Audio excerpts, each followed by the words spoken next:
The Scarlet Thief by Paul Fraser Collard. Read by Dudley Hinton.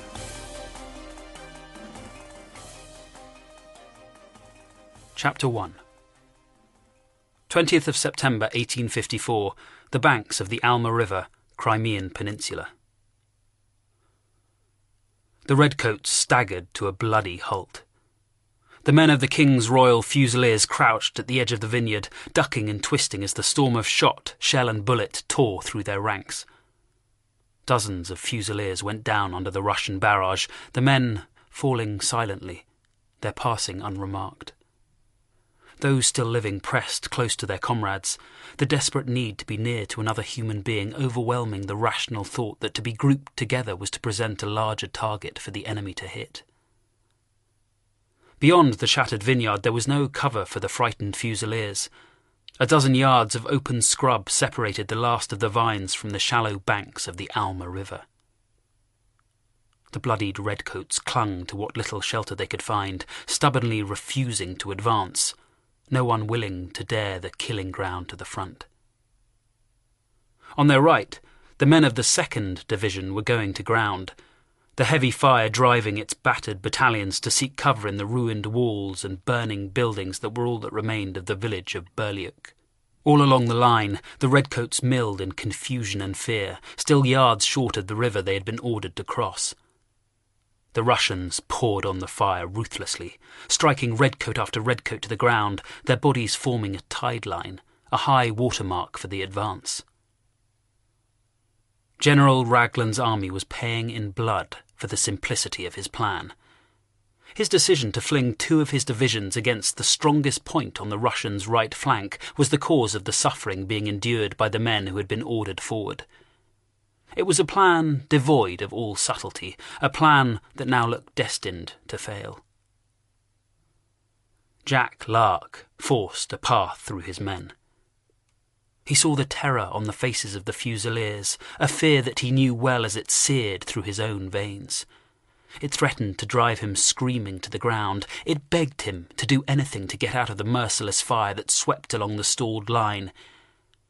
Yet he made himself move, even though his body flinched at every bullet that whipped past. "Fusiliers!"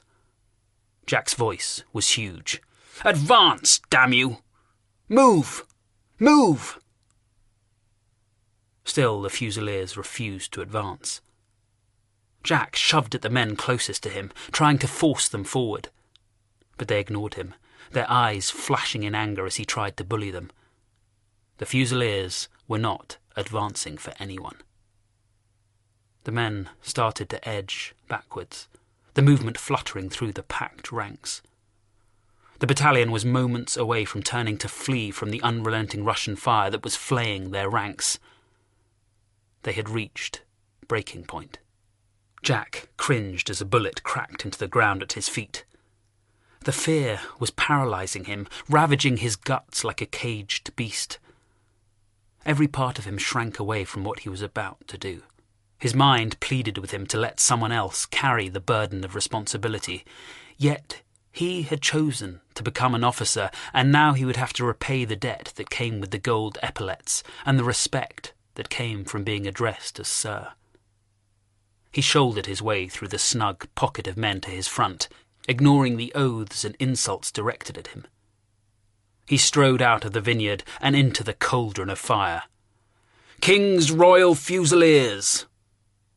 He turned to his men, his fury building, the anger driving out the last of his uncertainty. He might have stolen the right to command these men, but now he would prove he could lead them. He goaded the enemy fire, prowling in front of his company, showing them he was bigger than the storm of fire that had bludgeoned the slow, steady advance to a standstill. "King's Royal Fusiliers, look at me!" Jack demanded attention, even as the Russian fire cracked and whipped through the air around him. "We will advance. You hear me? We will advance." His voice faltered, his throat half closed. Yet he forced the order out, screaming the words at his men who watched him as if they were staring at an inmate of Bedlam let loose on the field of battle. Jack turned his back on his men and bounded across the few open yards between the vineyard and the river. It felt as if every Russian skirmisher was firing at him, but by some miracle he made it to the shallow bank of the river without coming to harm. As he slipped and slithered down the bank, he turned to glare an accusation at his men. The Fusiliers were stationary, as if petrified.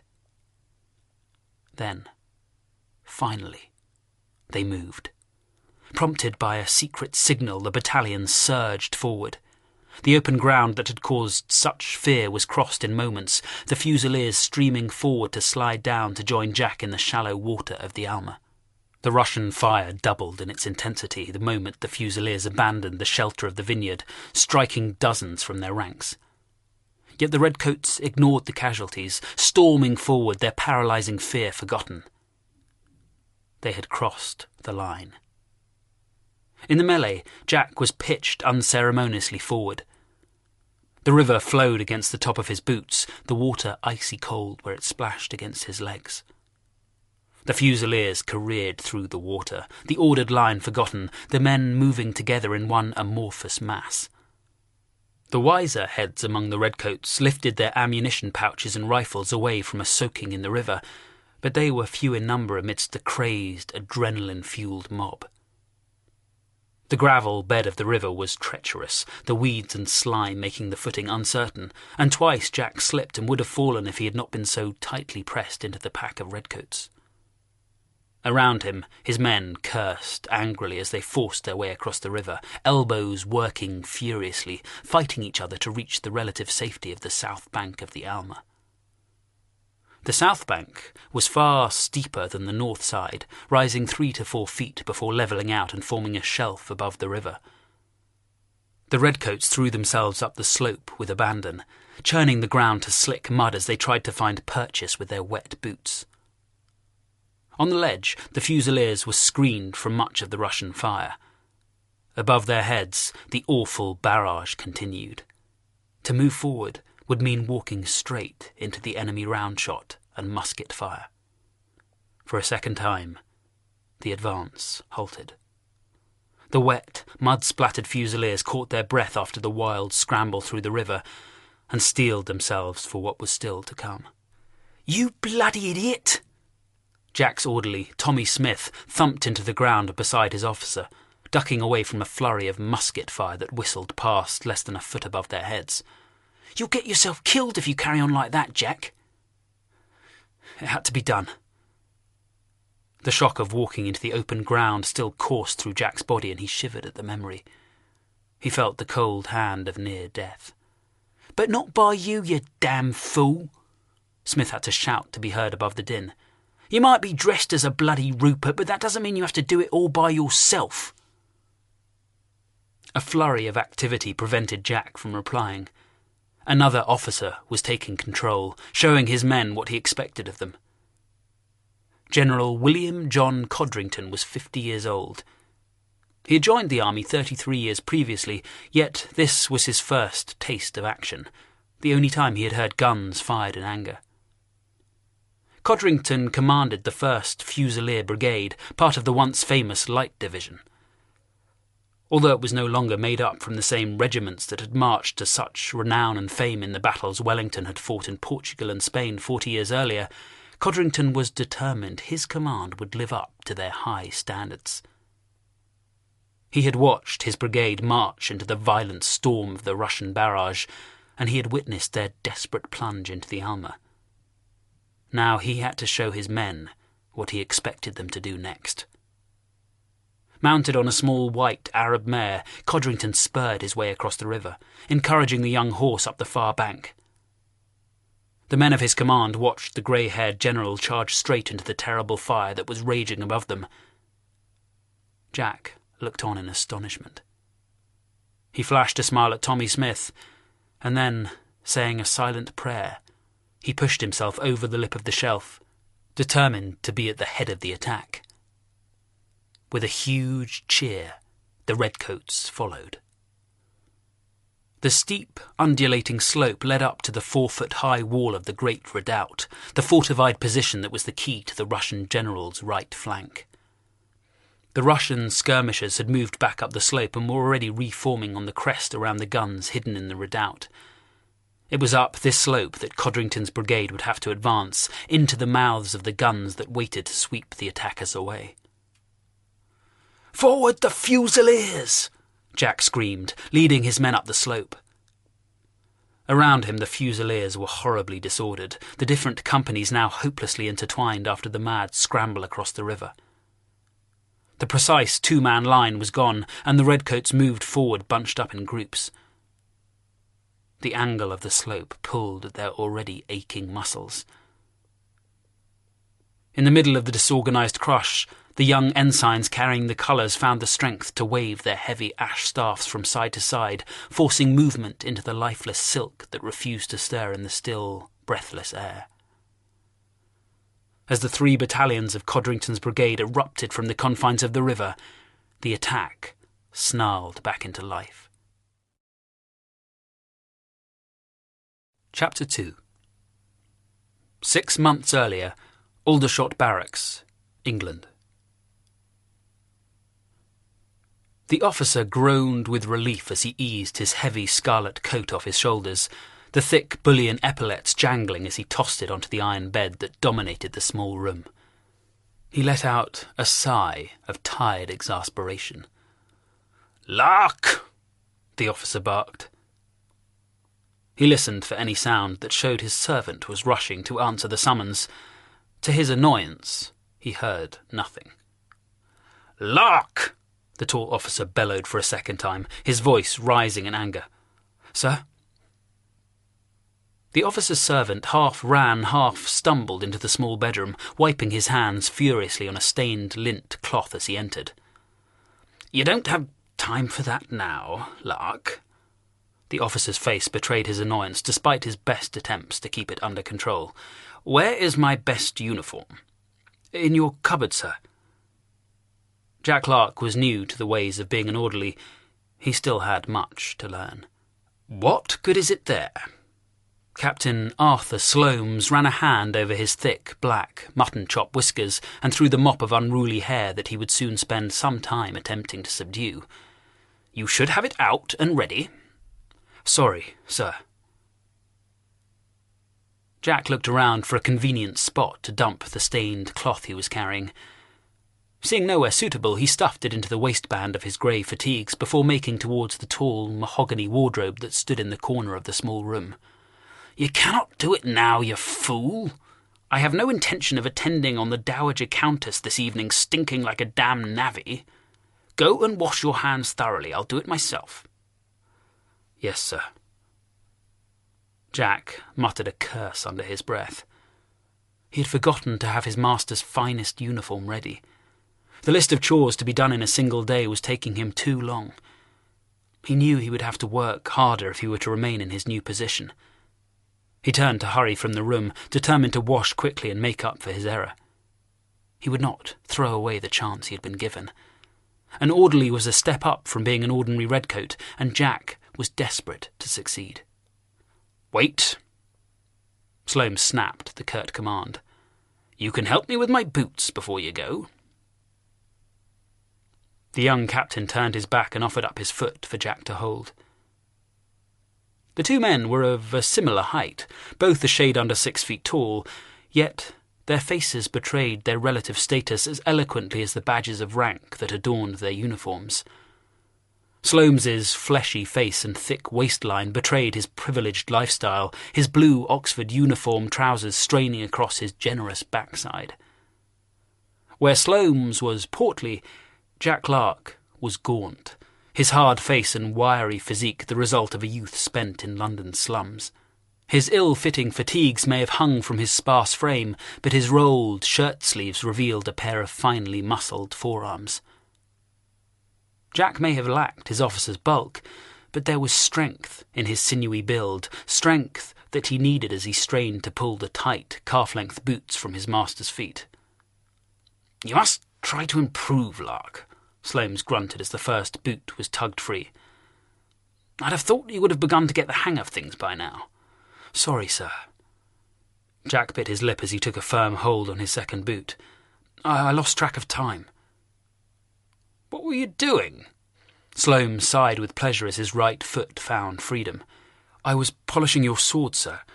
Private Cox, told me you would be likely to inspect it to make sure I was keeping on top of everything. Sloane chuckled. He was right. You would do well to listen to Cox. He's a good man. Major Hume is fortunate indeed to have him. Let us hope you are as good one day. I'll try my best, sir. Jack stood up and looked his officer in the eye. Sorry about the uniform. Sloane dismissed Jack's apology with a wave of his hand.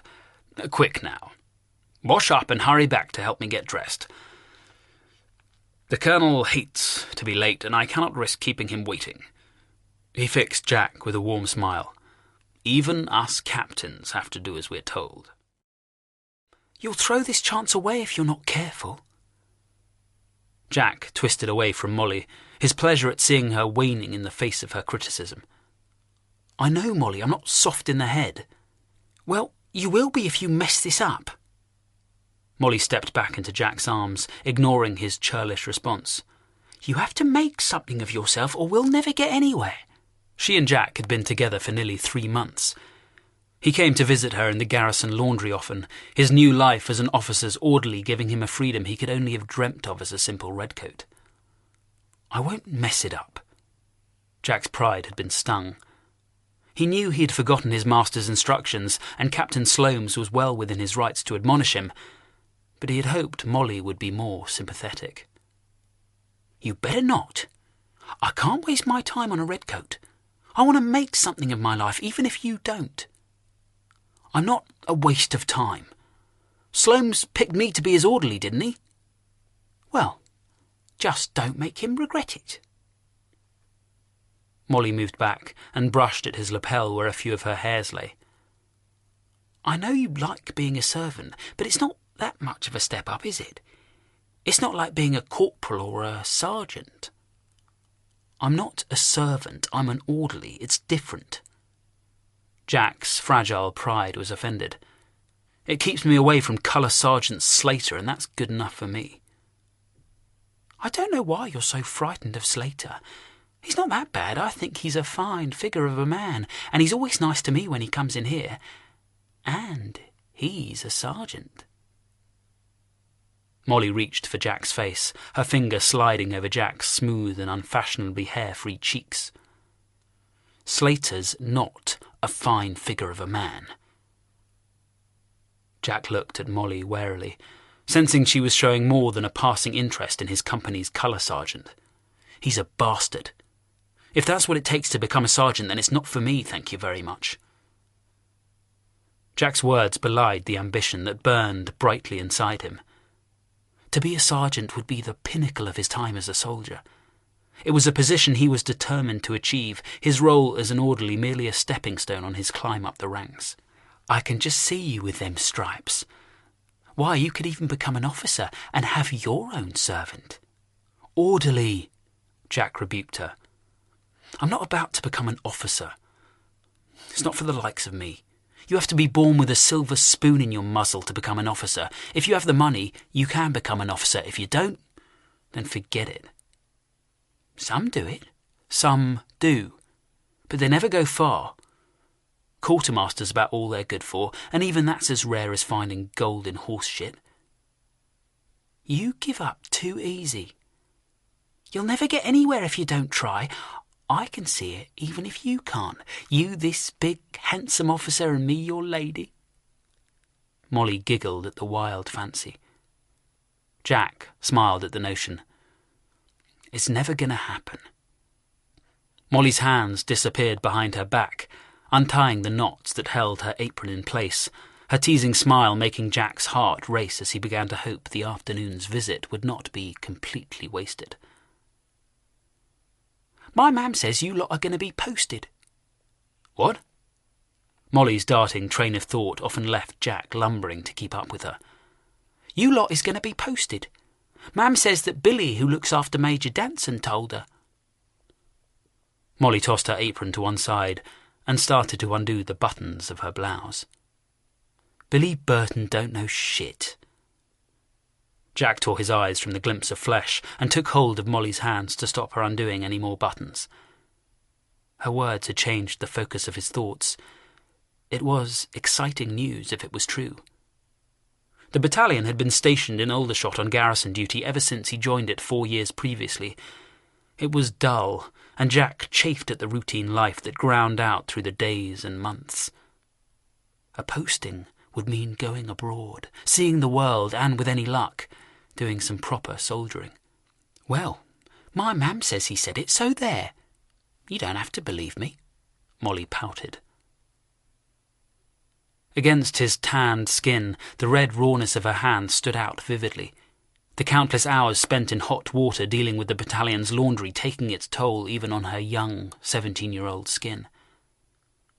"I believe you. It's that fool Billy I don't trust." "I hope you don't get posted. I wouldn't know what to do if you up and left." Tears welled in Molly's eyes. Jack brushed the tears from Molly's cheeks. "Don't fret. There's always talk. Nothing's going to happen. It never does."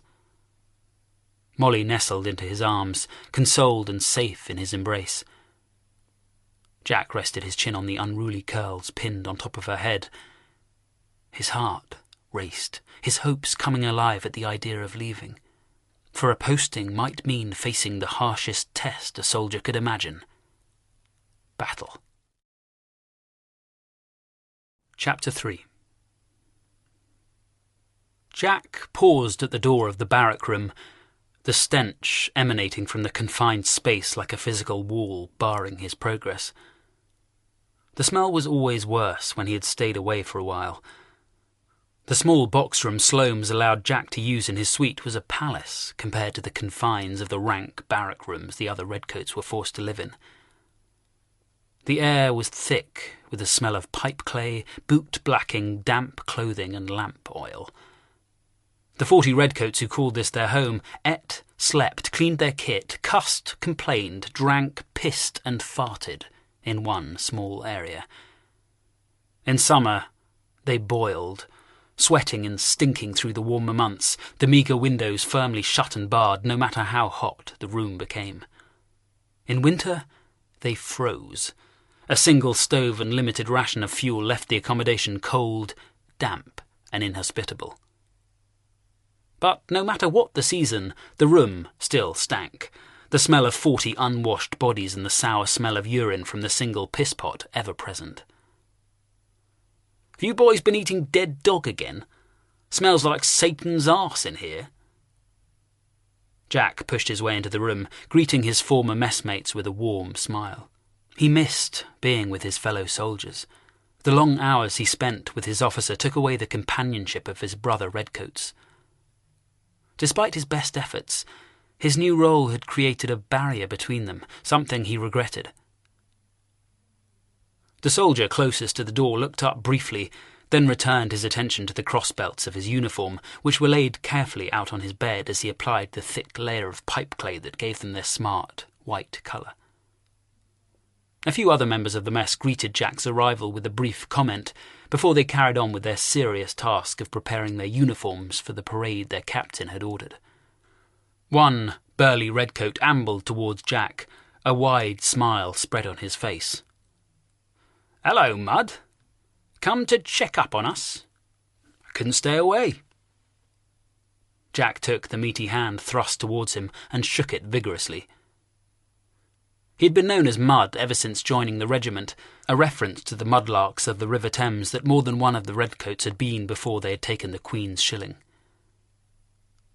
"You're looking good. Being Sloanes' orderly is obviously good for you. Wish I'd taken the chance when he offered it to me." "You had a lucky escape. Just think of all the extra bullens. Sloanes can be a hard taskmaster." Private Jonathan Pike nodded his agreement. Of all the redcoats in the company, Pike had been Jack's closest friend, the one who had looked after him in the earliest days in the battalion, saving him more than once from falling foul of Colour Sergeant Slater, who ran the company with an iron fist. "You got that right. Making us go through this bloody malarkey just because it takes his damn fancy." Jack slid the tall, black shako off his head, careful not to touch any of the polished brasswork. He ran his hand over the stubby red and white plume on its crown, picking away imaginary tufts of fluff. "You have it easy. What time did you start this morning?" 4 o'clock. See? I was up at 3. Not only have I got to get my uniform ready, I also have to do his. All right, you win. Is it still raining? Only a little. Still make everything get rusty. Which means more bloody work. So, Sloanes didn't need you to button his breeches this morning, then? I don't button his breeches, you daft clot. And no, he doesn't. He spent the night at the Horse and Hounds in town. It was Lady Catherine's ball last night, which means he probably got boozed up. Oh, the lucky bugger. I expect he spent the night with that barmaid, Sally. Probably. He's going to be knackered. Jack laughed at the notion. He was enjoying being back with his friend. The camaraderie the common soldiers enjoyed was the best thing he had discovered since joining the army. The bond that was formed from shared hardships and from surviving everything their officers and sergeants demanded of them tied the men together, creating friendships that many would never have experienced in their former lives. The door to the barrack room was flung open. "Stand by your beds!" The shout of command had an instant effect on the barrack room. The bustle of quiet industry evaporated, replaced with a palpable tension. The men stood rigidly to attention at the foot of their iron bedsteads, their eyes fixed and staring forwards. A finely dressed redcoat with the golden chevrons of a sergeant on his sleeve strode into the room, his 2 black, beady eyes sweeping the room above a massive moustache. "Attention!" The 40 redcoats tensed their already stretched muscles even further, striving to attain the perfect position of attention. Jack pressed himself into the tiny space between 2 of the closely packed bedsteads, forcing his shoulders back, his heart sinking as he realized his rare presence was sure to attract attention. The sergeant snapped to attention as he held the door wide open. There was a moment of complete silence, broken by the sound of heavy boots thumping along the short corridor to the barrack room. Tension rippled through the air. Barely a single redcoat dared to breathe as they awaited the tempest that was surely about to break over their heads. Colour Sergeant Slater loomed large in the doorway. The man who ran the company had arrived to inspect his charges. Slater strode down the narrow aisle that ran between the feet of the iron beds. He was a bear of a man and dominated the enclosed space. He was easily the tallest in the company, and every man lived in fear of him. It was a fear based on bitter experience, and in the cold silence that followed his arrival, the men felt it flutter and stir in their bellies as Slater stalked the room. "You should be ready. That means dressed and booted." Slater did not raise his voice as he rebuked them. His icy tone betrayed his anger more effectively than if he'd been screaming with rage.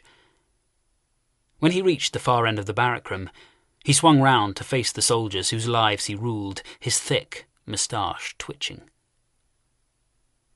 Above the sergeant's chevrons, the badge denoting the rank of colour sergeant flashed in a beam of sunlight, its crowned Union flag and crossed swords reminding the redcoats that they faced their company's most senior non-commissioned officer. "Captain Sloanes has asked you to parade, and you should be honoured to have been asked. Is that not so, Sergeant Atwood?" The first sergeant to have entered the room slammed the door shut, taking up position as if blocking any of the redcoats from bolting from the room, an idea many entertained but would never act upon. "That is correct, Colour Sergeant. Those miserable bastards should be honoured." Despite his ready agreement, Atwood was no stooge or lickspittle. He was as brutal and as uncompromising as his colour sergeant. Together they abused those under their command at will, punishing any who showed even the remotest sign of disobedience. Beatings were commonplace, and it was rare for a redcoat to avoid being on the receiving end of the 2 sergeants' wrath for long. If a simple slating was not enough, Then the two had a long list of other ways to break a man's spirit. They were not shy of framing an innocent soldier, forcing them to face the more formal list of army punishments that could be administered by the battalion's officers, and more than one man in the company had been flogged at their instigation. To take a stand against the pair was to court disaster. "Hello, hello," Atwood shouted. "Why, it is us who should be honoured. Look here, Colour Sergeant. Mr. Lark has condescended to join us this morning." Atwood offered Jack a mock bow.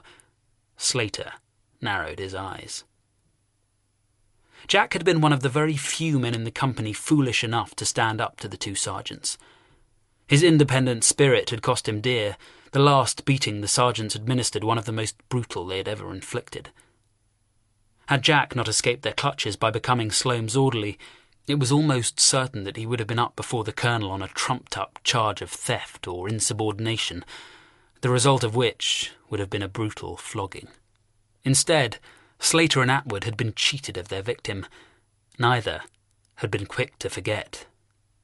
"My, oh my, to what do we owe the pleasure, Lark? Have you had enough of wiping the captain's arse?" Atwood sneered as Slater came close. Jack could not help but cringe.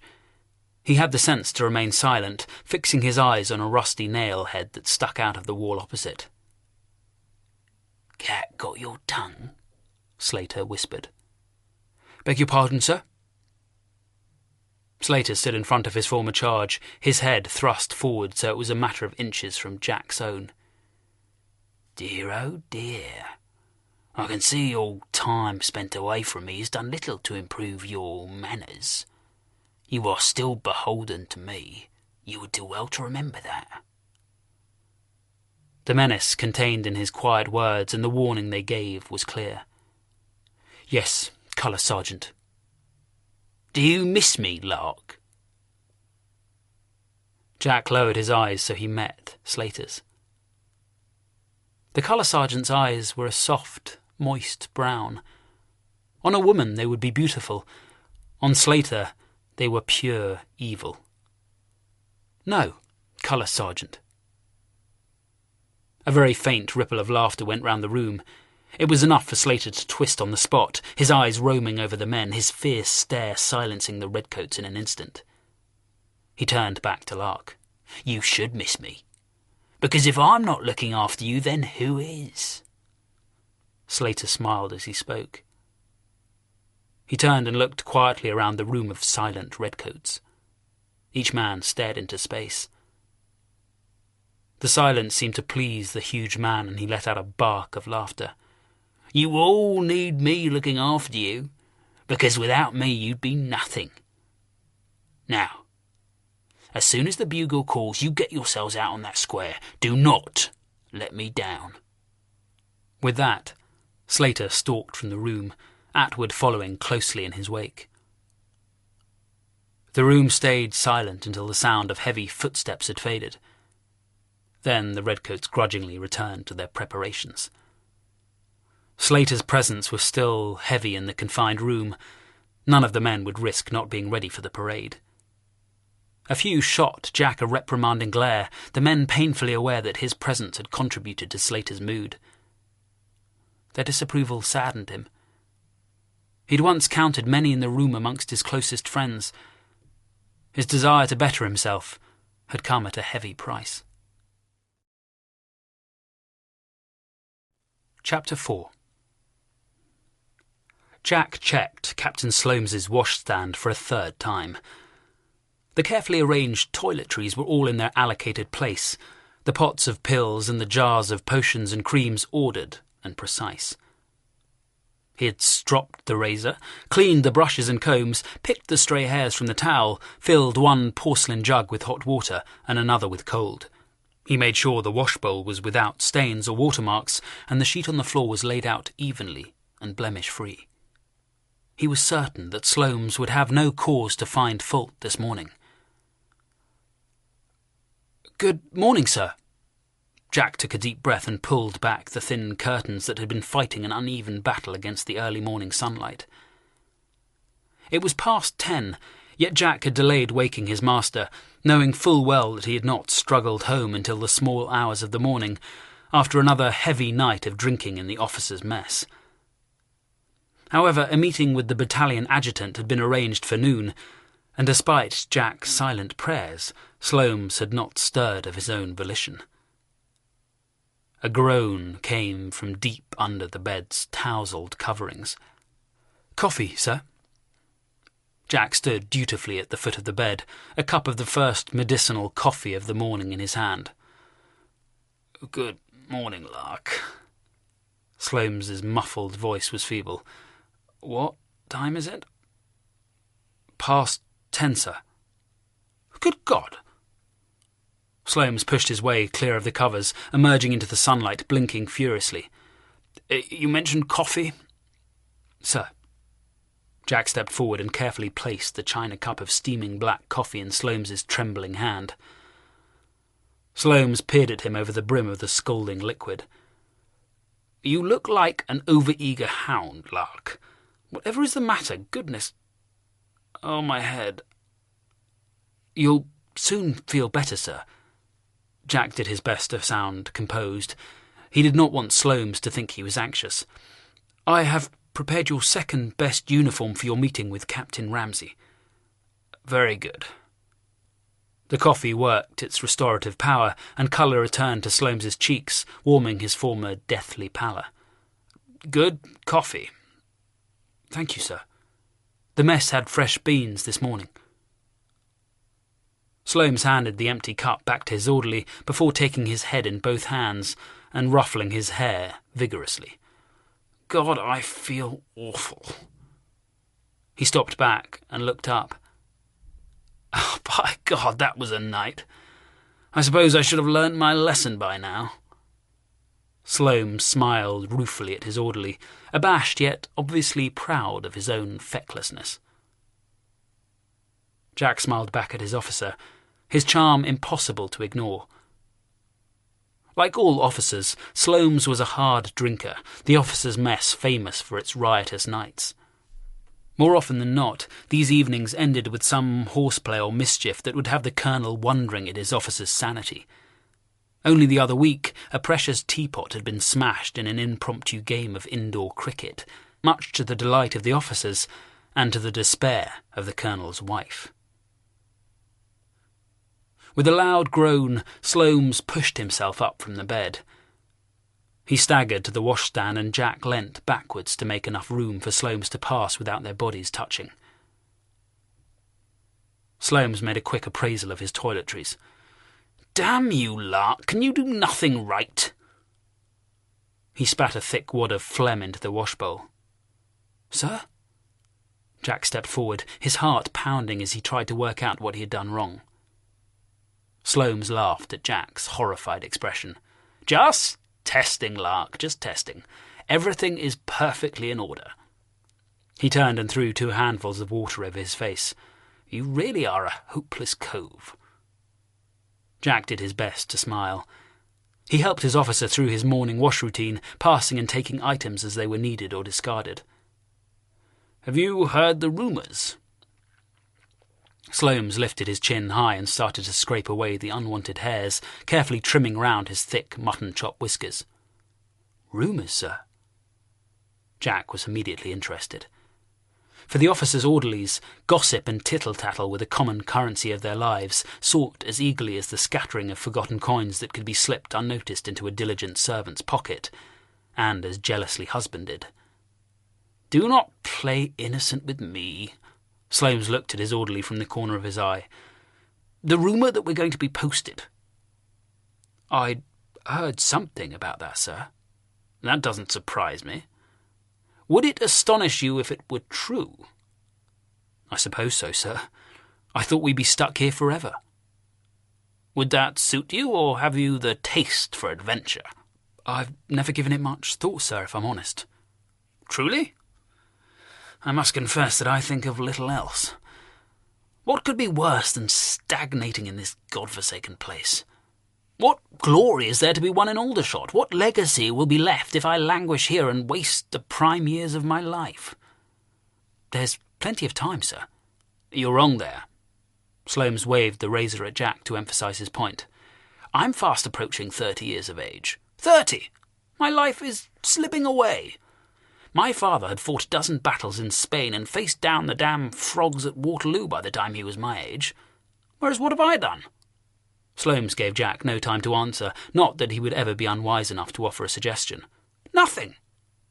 I crave glory, Lark. Glory! Jack was keen to steer the conversation away from his master's frustrated ambition and back towards the news that the battalions could be about to be moved. So, is the battalion to be posted overseas? Sloanes nodded. We are bound for the West Indies. To Jamaica, in fact. The Indies? Jack could not contain his dismay. All soldiers dreaded this posting. Duty in the West Indies would be a death sentence to many. Yellow fever, dysentery, and all manner of other devil-inspired illnesses waited to strike down a newly arrived redcoat. Jack craved going overseas, but dear God, not to the Indies. To go there was to die. Sloanes paused in his shaving to stare at his orderly. Your face betrays you. You no more want that destiny than I do. No, sir. Jack met Sloanes's stare as evenly as he could, while his soul screamed at the injustice of the cursed news. All is not lost. There is hope. I have written to Horse Guards expressing my willingness to exchange. I am sanguine of my chances. In my letter I expressed a keen intention to serve my country on the field of battle. There is talk of war in the East, and I am hopeful there will be a less martially inspired soul who feels their talents would be best employed by remaining away from the rigours of a campaign. I wish you luck, sir. There is no need, for you'll be coming with me. We'll journey to the fields of battle together. What say you to that?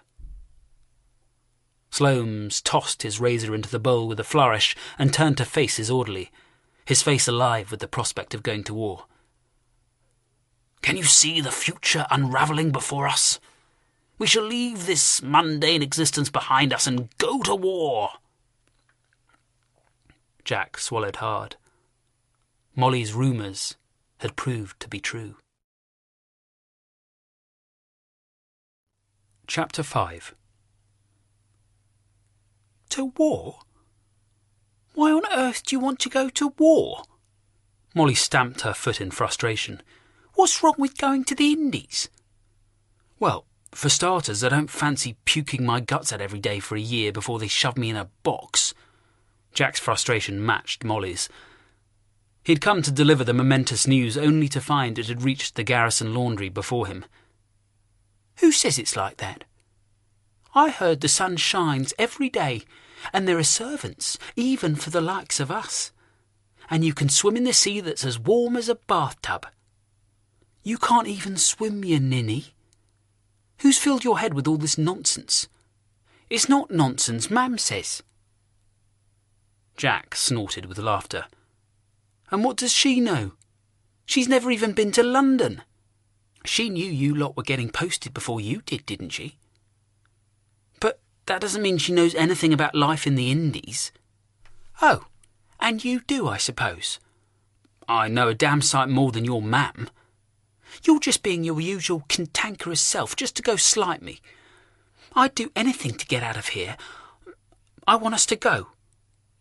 Us? Since when do they send the laundry girls with the battalion? They send wives. You're not a wife. And whose fault is that? It's not mine. Besides, even the wives get left behind. Not all of them. And I'd need permission. Who said anything about you? Do you have someone in mind, then? Maybe I do. Oh, there's others, is there? Can't keep your legs shut for more than a bloody second? Molly's arms had been strengthened by countless hours of dollying, stirring wet clothes with a heavy wooden paddle, and she delivered a punch any prize-fighter would have been proud of, a rising blow that connected spectacularly with Jack's chin. With teeth juddering force, his jaws snapped together, his head knocked sideways by the force of the blow, and he staggered back. "Don't you dare talk to me like that. I'm not some common doxy. If you think so badly of me, what on earth are you doing here?" Molly stepped closer. She looked ready to continue her assault. Jack lifted his hands to ward off further blows. "What do you want, Molly?" Jack saw the anger leave her eyes. It was replaced by a look of such sadness and longing that he forgot the pain of her right hook and took her in his arms, pressing her close. They stood in silence for a moment, quiet in each other's embrace. "What I want," Molly sounded uncertain as she began to speak. "What I want is a future, one that doesn't mean spending my years toiling away in a laundry. I want a different life." It's not that simple, is it? Wanting is one thing, getting is another. "I know that, Jack. I'm not a fool. But don't you ever feel trapped? Stuck in a life not of your choosing, but which has wrapped itself around you so tightly that you can never get out? I know I do." Jack kept quiet. Molly could have been expressing his own feelings. He knew exactly what it was to feel trapped. It had taken him years to pluck up the courage to leave his mother and take the Queen's shilling, all in an attempt to better himself, to find a life far away from the one into which he had been born. "So, are you going to take me away? Like one of those knights in these stories my mam told me when I was a girl?" Jack laughed at the image. "I'm no knight in shining armour. I can't even ride a bloody horse." "But will you? Will you take me away? I'd follow you anywhere if it meant leaving this behind." "If I ever get the chance, I will." Jack pulled Molly tight against him. "I promise." "You wanted to see me, sir?" "I did indeed. Give me a moment." Slomes turned back to his desk, his attention focused on a thick pile of documents. The thick, creamy parchment looked official, and Jack did his best to peer past his officer's shoulder and read the neat, copperplate writing. It was a fortnight since the momentous news that the battalion was to be posted had broken. 2 weeks for the battalion's mood to go from high excitement to sombre contemplation as the reality of moving to the far reaches of the Empire left the Redcoats wondering what their new future would be like. After so long on garrison duties, they had put down strong ties with the local community, ties that would be brutally severed when the battalion marched through the barrack gates for the last time. The spring sunshine spread across the desk.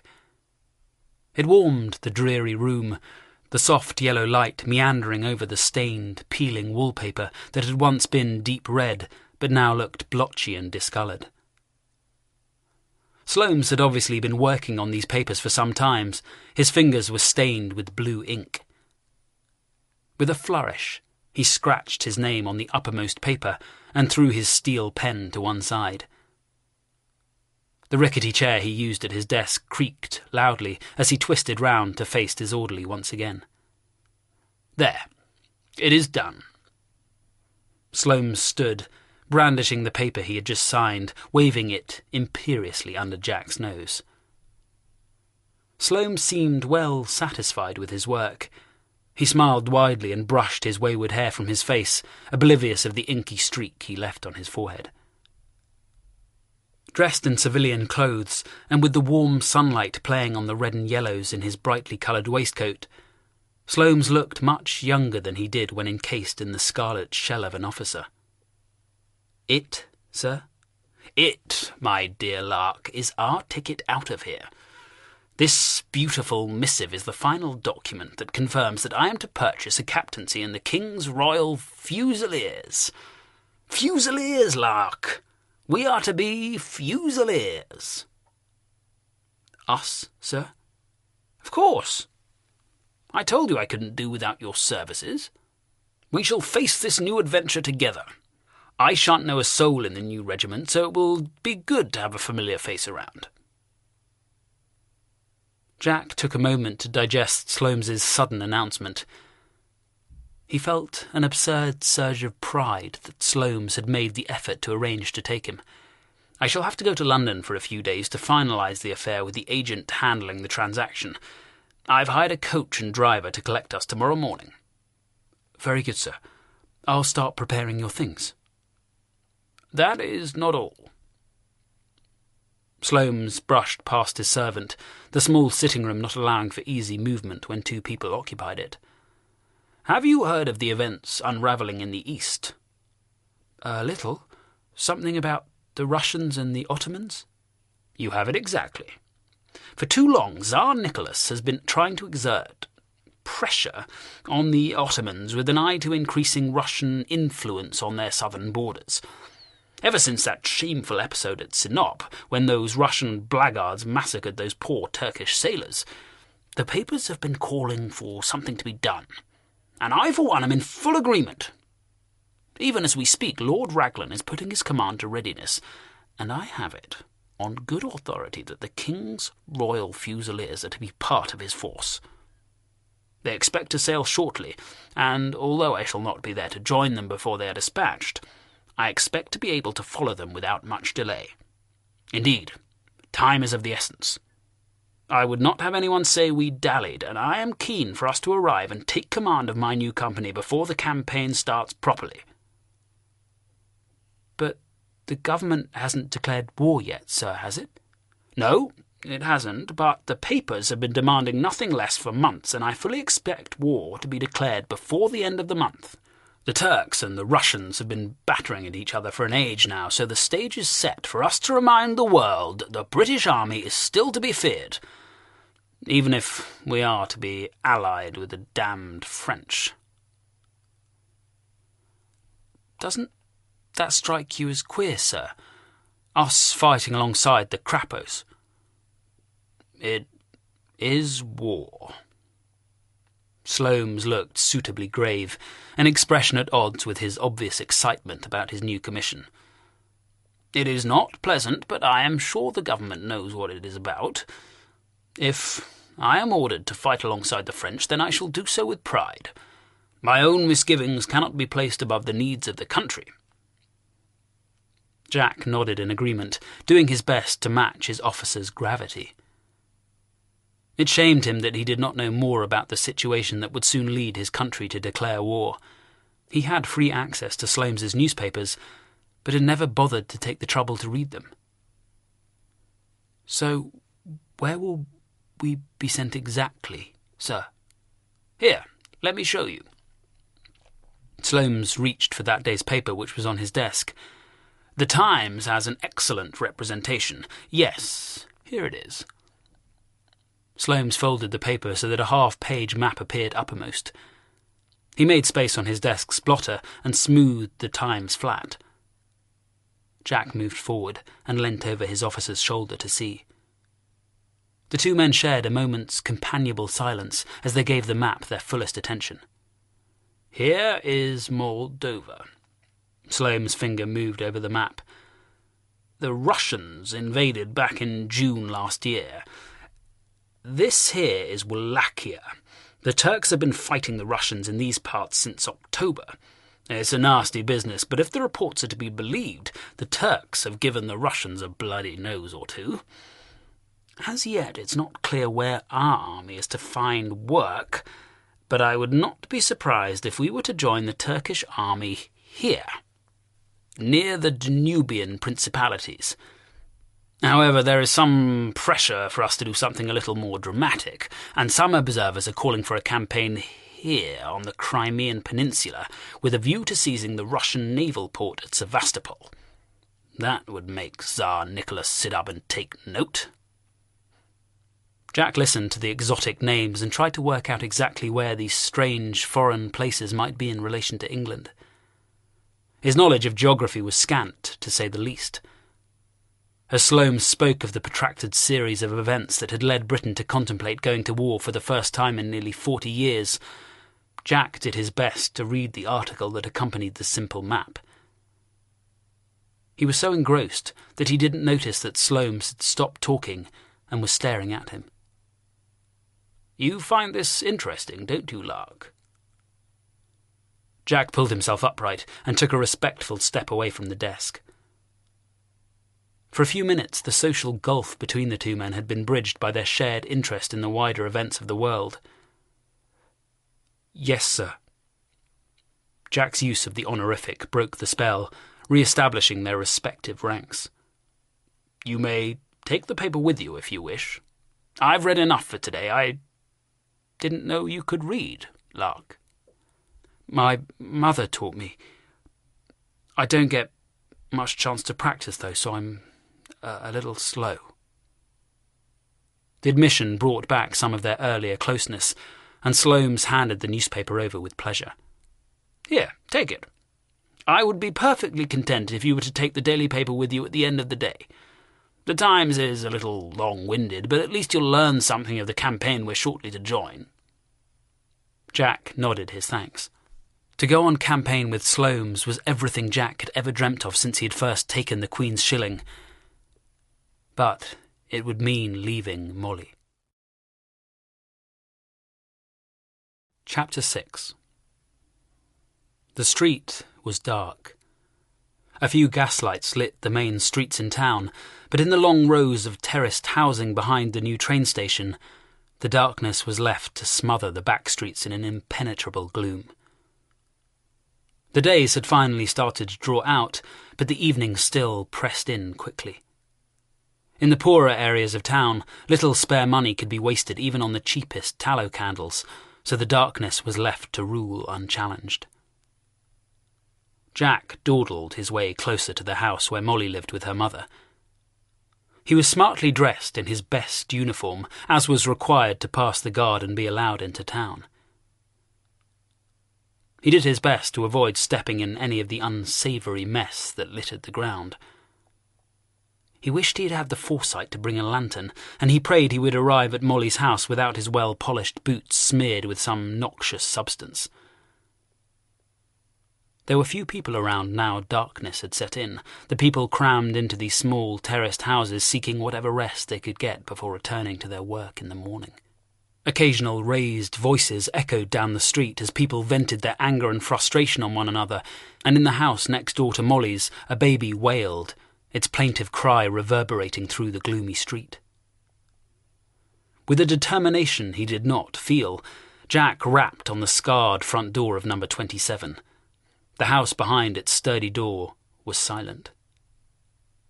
The sound of bolts scraping gave Jack just enough time to pull one last time at his uniform before the door was cautiously opened, and an anxious eye peered round its edge. "Jack!" The relief in the familiar voice was clear. Few respectable people welcomed visitors once night had fallen, and Jack had expected to waste half the night on the doorstep persuading those inside to lower their guard and unbarred the door. "What are you doing here at this time of night?" Molly opened the door wide, quickly ushering Jack into the narrow hallway while nervously looking down the quiet street to see how many of the neighbours' curtains were twitching. The house stank of boiled cabbage and the harsh carbolic soap the family borrowed from the laundry for use at home. Molly held a single candle in a holder, and in its flickering flame Jack thought she had never looked so lovely. She had discarded the linen cap that contained her unruly locks during the day, and she wore her hair down. In the dim light, she looked almost angelic, her face now devoid of the constant red flush he was so used to seeing in the heat of the laundry. "You shouldn't really be here this late. It isn't proper." Jack removed his shako and held it awkwardly in front of him.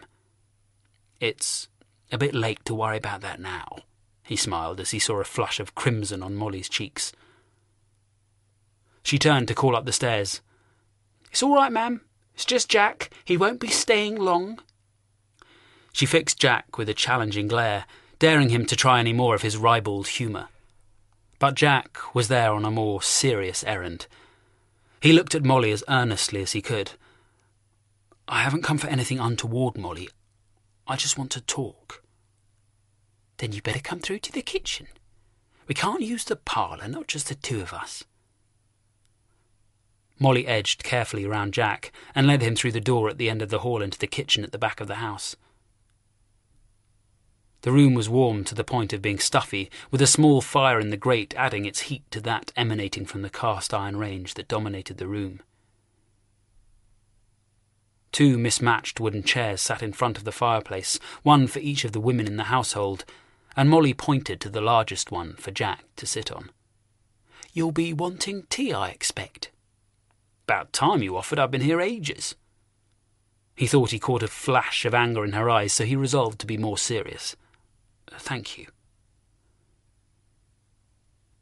Molly used a cloth to pull the large iron kettle onto the range and busied herself wiping clean 2 tin mugs she pulled from the narrow dresser in the corner. Jack watched her move around the kitchen, enjoying seeing her in such a domestic setting. It led his thoughts to what it would be like if they were to become man and wife, what it would be like to have Molly in his own kitchen, looking after him as only his wife would. He was surprised to find the notion did not sit badly in his mind. "You go blind if you keep staring," Molly delivered the warning with a smile. "At least you know your place, woman. Now, where's my tea?" Molly stuck out her tongue. "I'll throw it over you if you don't care, fancy fig of a uniform or not." "I'm glad you noticed my fine turnout." "I couldn't miss it. I've never seen you looking so smart. Are you out to impress the ladies?" "There's only one lady I'm trying to impress, but she's a bit daft. She can't see what's right in front of her face." Molly laughed and handed him his tea. "So, what brings you to my door? Did you get lost?"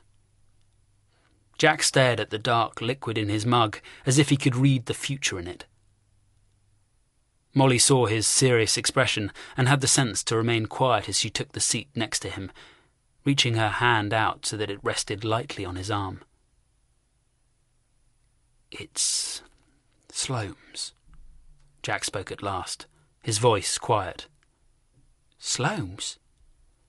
"He's managed to exchange his commission. He'll be leaving the regiment." "And you?" "I can go with him." "Oh." Molly's hand withdrew. "That's what I'm here to tell you." Molly studied her hands for a long while before she spoke again. "What are you going to do?" Her voice was small now, the question asked hesitantly as if she did not really want to know the answer. Jack looked deep into Molly's eyes. "I don't know." "You could stay with the regiment." "And go to the Indies? No thanks." "So, you'll go with Captain Sloane's?" I don't know, Molly. Sloane's wants me with him. He wants us to go on a campaign." "Of course he does. He wants you there to clean his boots and wipe his backside." "He's not so bad." "He took time to tell me about the news. I've got to go with him to London for a few days so he can finish all the paperwork. It'll give me a chance to think." "Bully for you." Some of Molly's normal sharpness was returning. "I could always volunteer for another regiment." "What good would that do? You'd still be leaving and you could end up going to war all the same. Besides, you like being an orderly. You're always telling me that it's the first step to getting somewhere." "Sometimes I wonder if I'll ever amount to anything." "You won't if you go around with that kind of attitude. You were born poor and you'll die poor, same as me, if you don't get a grip and shift yourself somewhere. You make your own future. It doesn't get neatly delivered on a silver platter. You have to go and find it." They were both silent for a moment. "So, what happens to me when you swan off with Sloane's and go and fight your war?" "You could wait for me. I'll come back for you." "And when would that be? A year? 2 years? And all the while I sit here like a nun and work in the bloody laundry waiting for my hero to return?" It was the first time Jack had heard Molly swear. "What would you have me do, Molly?" "What is it to me, what you do?" Molly crossed her arms. "You'll make your mind up, with or without my 2 pennyworth." "So be it." Jack stood up quickly. "I'll see myself out." His heavy boots were loud on the wooden floor as he made to leave, but Molly would not let him go without having the final word. "That's it. You bugger off as soon as the going gets hard. Well, you listen to me, Jack Lark. I'm not some little milksop who'll sit on her backside waiting for some cove who may or may not come back one day. So you think hard on what you're going to do, because I won't wait forever. You hear me? I won't damn well wait forever. Jack closed the door, shutting off the angry tirade. He had to decide what he was going to do. He did not want to lose Molly, but nor did he want to pass up the chance to prove himself as a soldier. Somehow, he had to square the circle. Chapter 7. Jack had just begun unpacking Sloanes's travelling trunk when Major Hume's orderly barged into the room. As he served one of the senior officers, Cox felt obliged to look down on the orderlies of the lower-ranking officers, passing critical judgments on their lack of diligence and on what he judged to be their less than satisfactory ability to care for their officers. Cox looked over Jack's shoulder at his attempts to lay out Sloanes's clothes. "You're a clumsy bugger, Lark. You should have got the hang of this by now." Cox shook out each item of clothing from the pile Jack had already started. He smoothed his palms over the fabric in an attempt to tease away the worst of the creases and then refolded the garments neatly. Jack smiled. "You can always do it for me, Coxie." "You lazy sod. I'll help you, but I'll not do your work for you." Cox pulled a soiled shirt from the trunk, his face showing his distaste at the muck streaked down its front. "So, how was London? Did Sloanes let you off the leash?" "We were only there for 2 days. There wasn't time." Jack tried to copy the movements of Cox's deft hands, which made the art of folding clothes look effortless.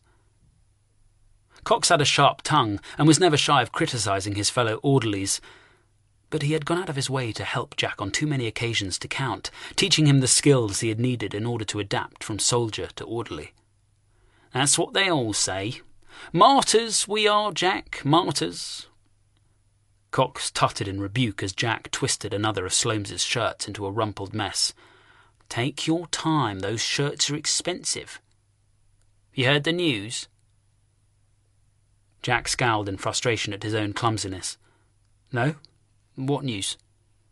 "Well," Cox obviously relished revealing a juicy bit of gossip. "You know Tom Black. He's in your company."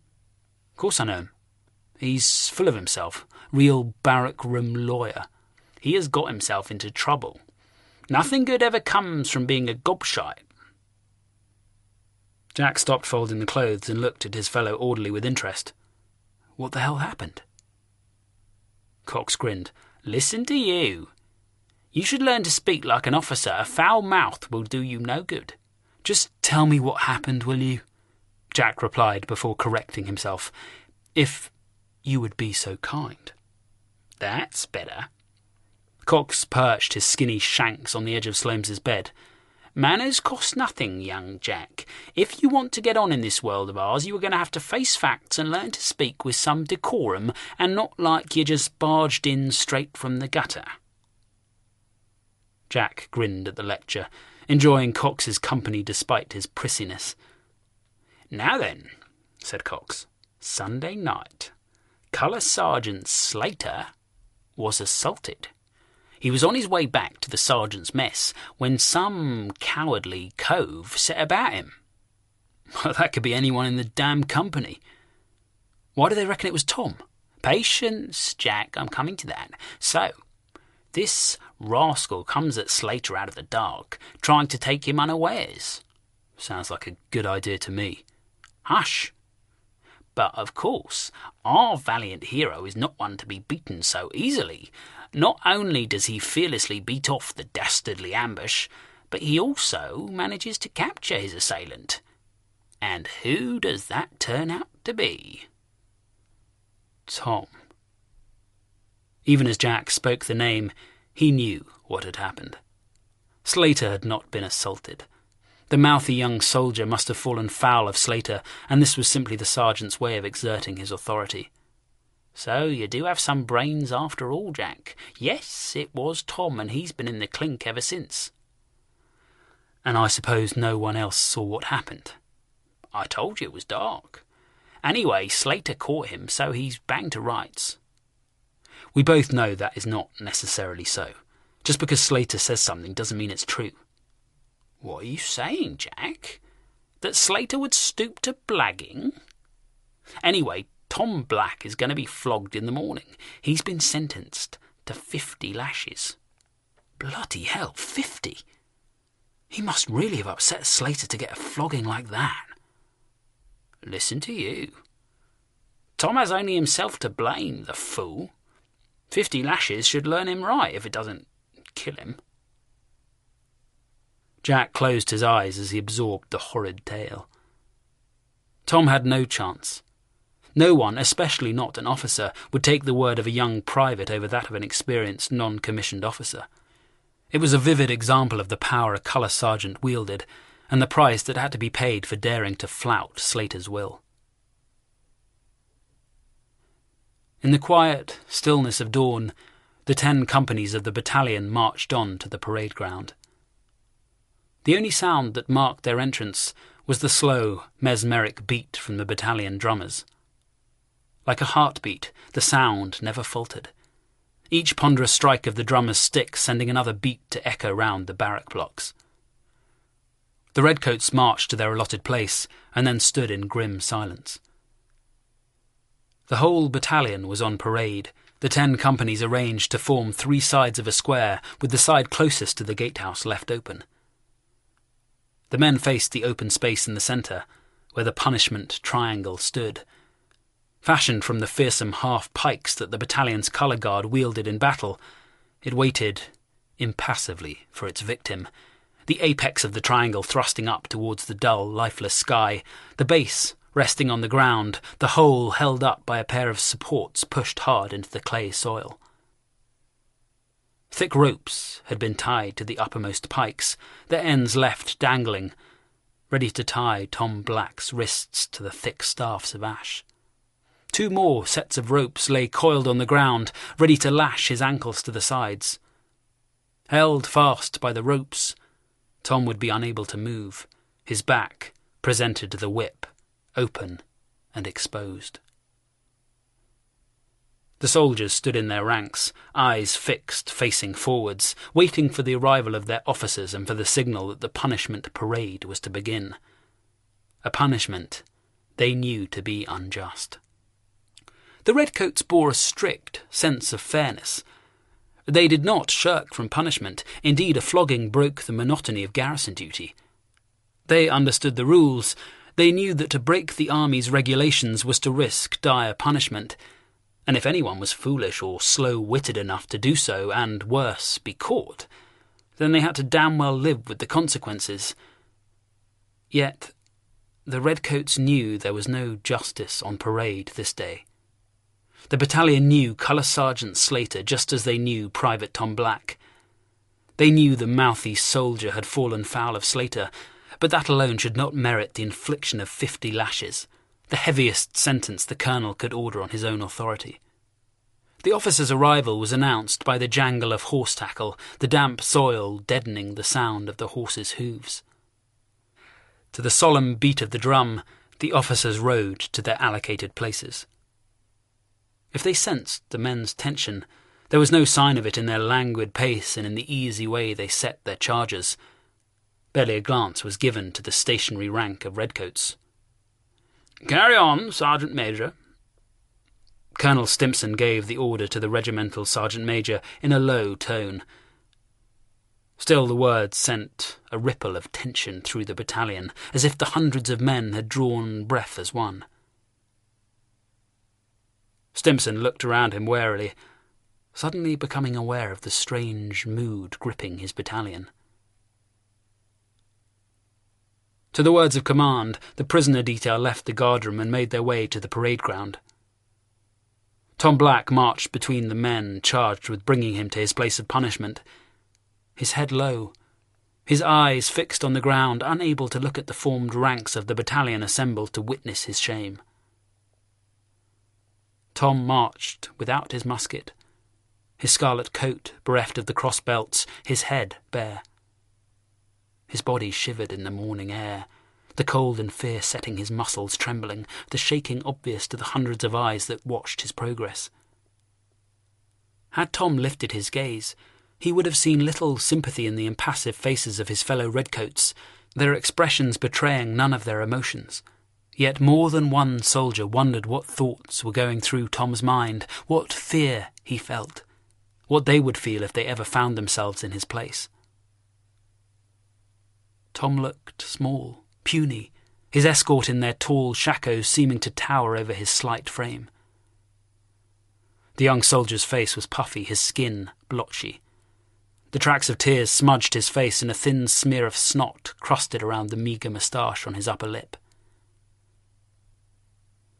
When he reached the waiting triangle, he lifted his head, a look of pleading on his face as he searched the watching ranks for some final assistance.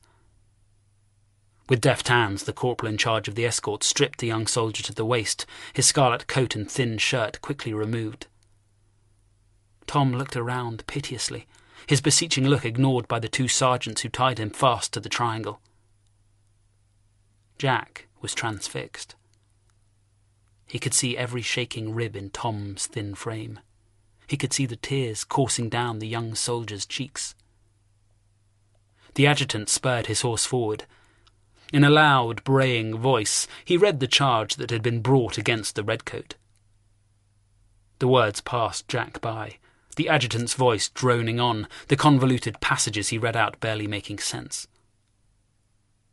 His role completed, the adjutant pulled hard on his reins, moving away from centre stage with indecent haste. The sergeants cleared the area, leaving just the drum major and his two young drummer boys, who shuffled forward, reluctantly taking their places like actors pushed from the wings to face a difficult audience. 1. The whip landed on the young soldier's back with a wet slap. Thin trails of blood traced across Tom's back, the first blow starting the sordid process of turning the boy's back into minced meat. Jack closed his eyes. 2. 3. Jack kept his eyes closed. Like a drowning man reaching for the rope that would pull him to safety, Jack's mind grasped for memories of better times, searching for an escape. Come on now, boys. Lay it on properly. 4. 5. The redcoats stood in silence and endured the grim spectacle. Forced to watch as a fellow soldier was scarred for life, flogged bloody for nothing more than falling foul of his sergeant. 50. Jack opened his eyes. The long, slow count of the drum major had seemed to last for hours.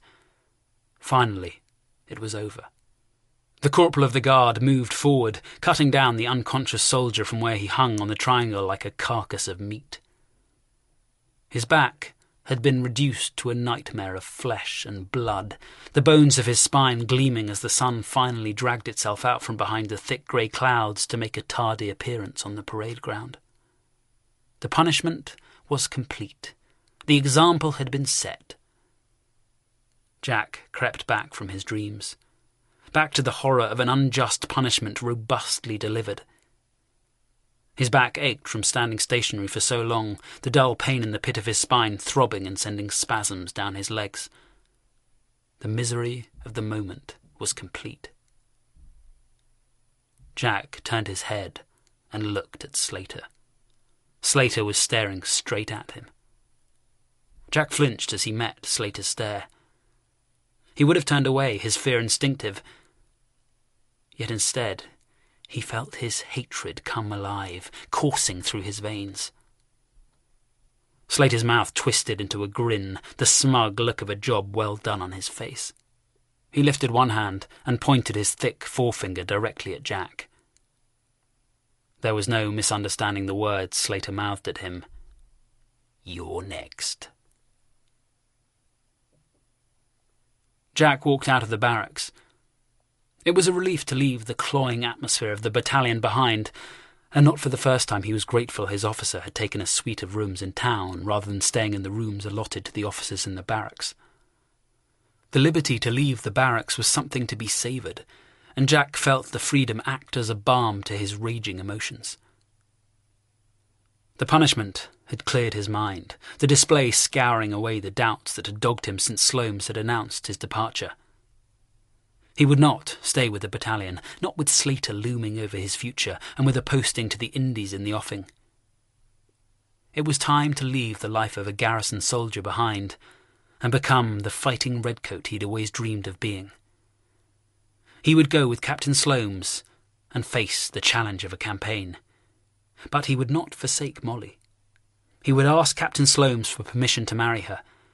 They would be apart, but it would not be forever. The war would be short, perhaps even over before Christmas. Then they would be together.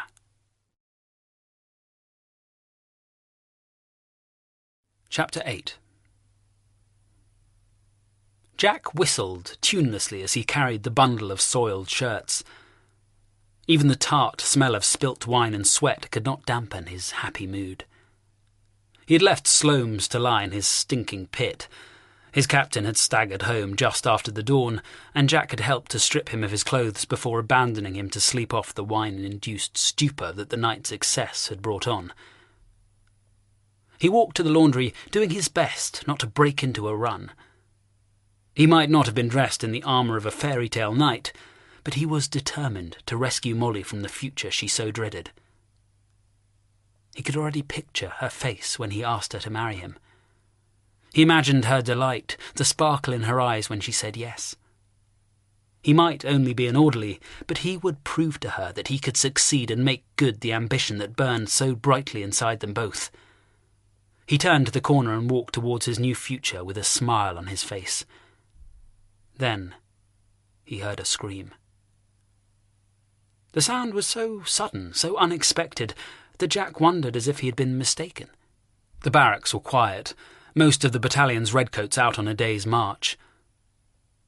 A scream of such horror simply did not belong in an empty army barracks on an English spring morning. Then it came again. Jack shook his head to clear the fog of disbelief.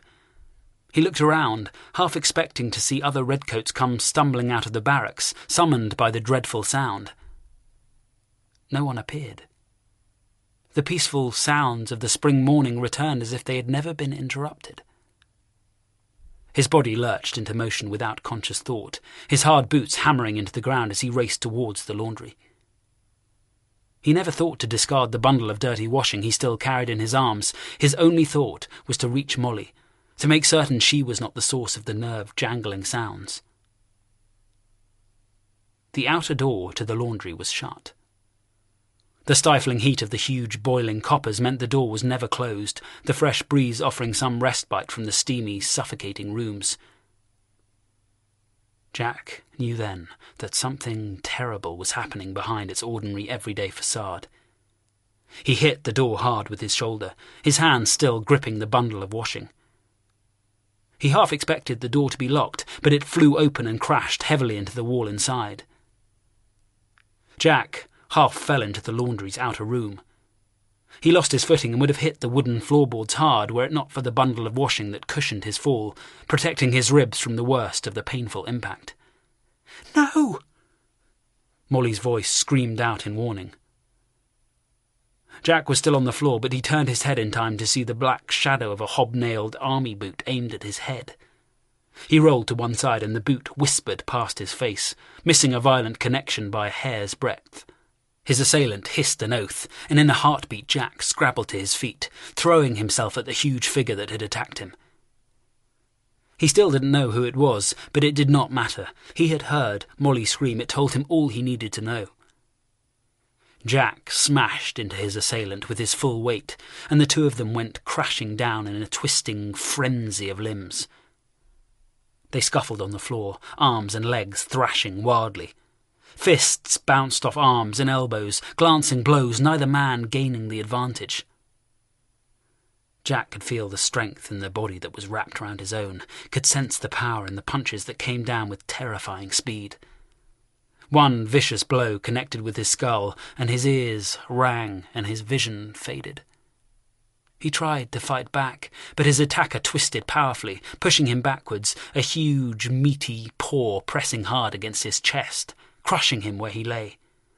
Jack aimed a wild blow at the man's head, but there was no strength in the punch, and his fist bounced off the thick line of his opponent's jaw.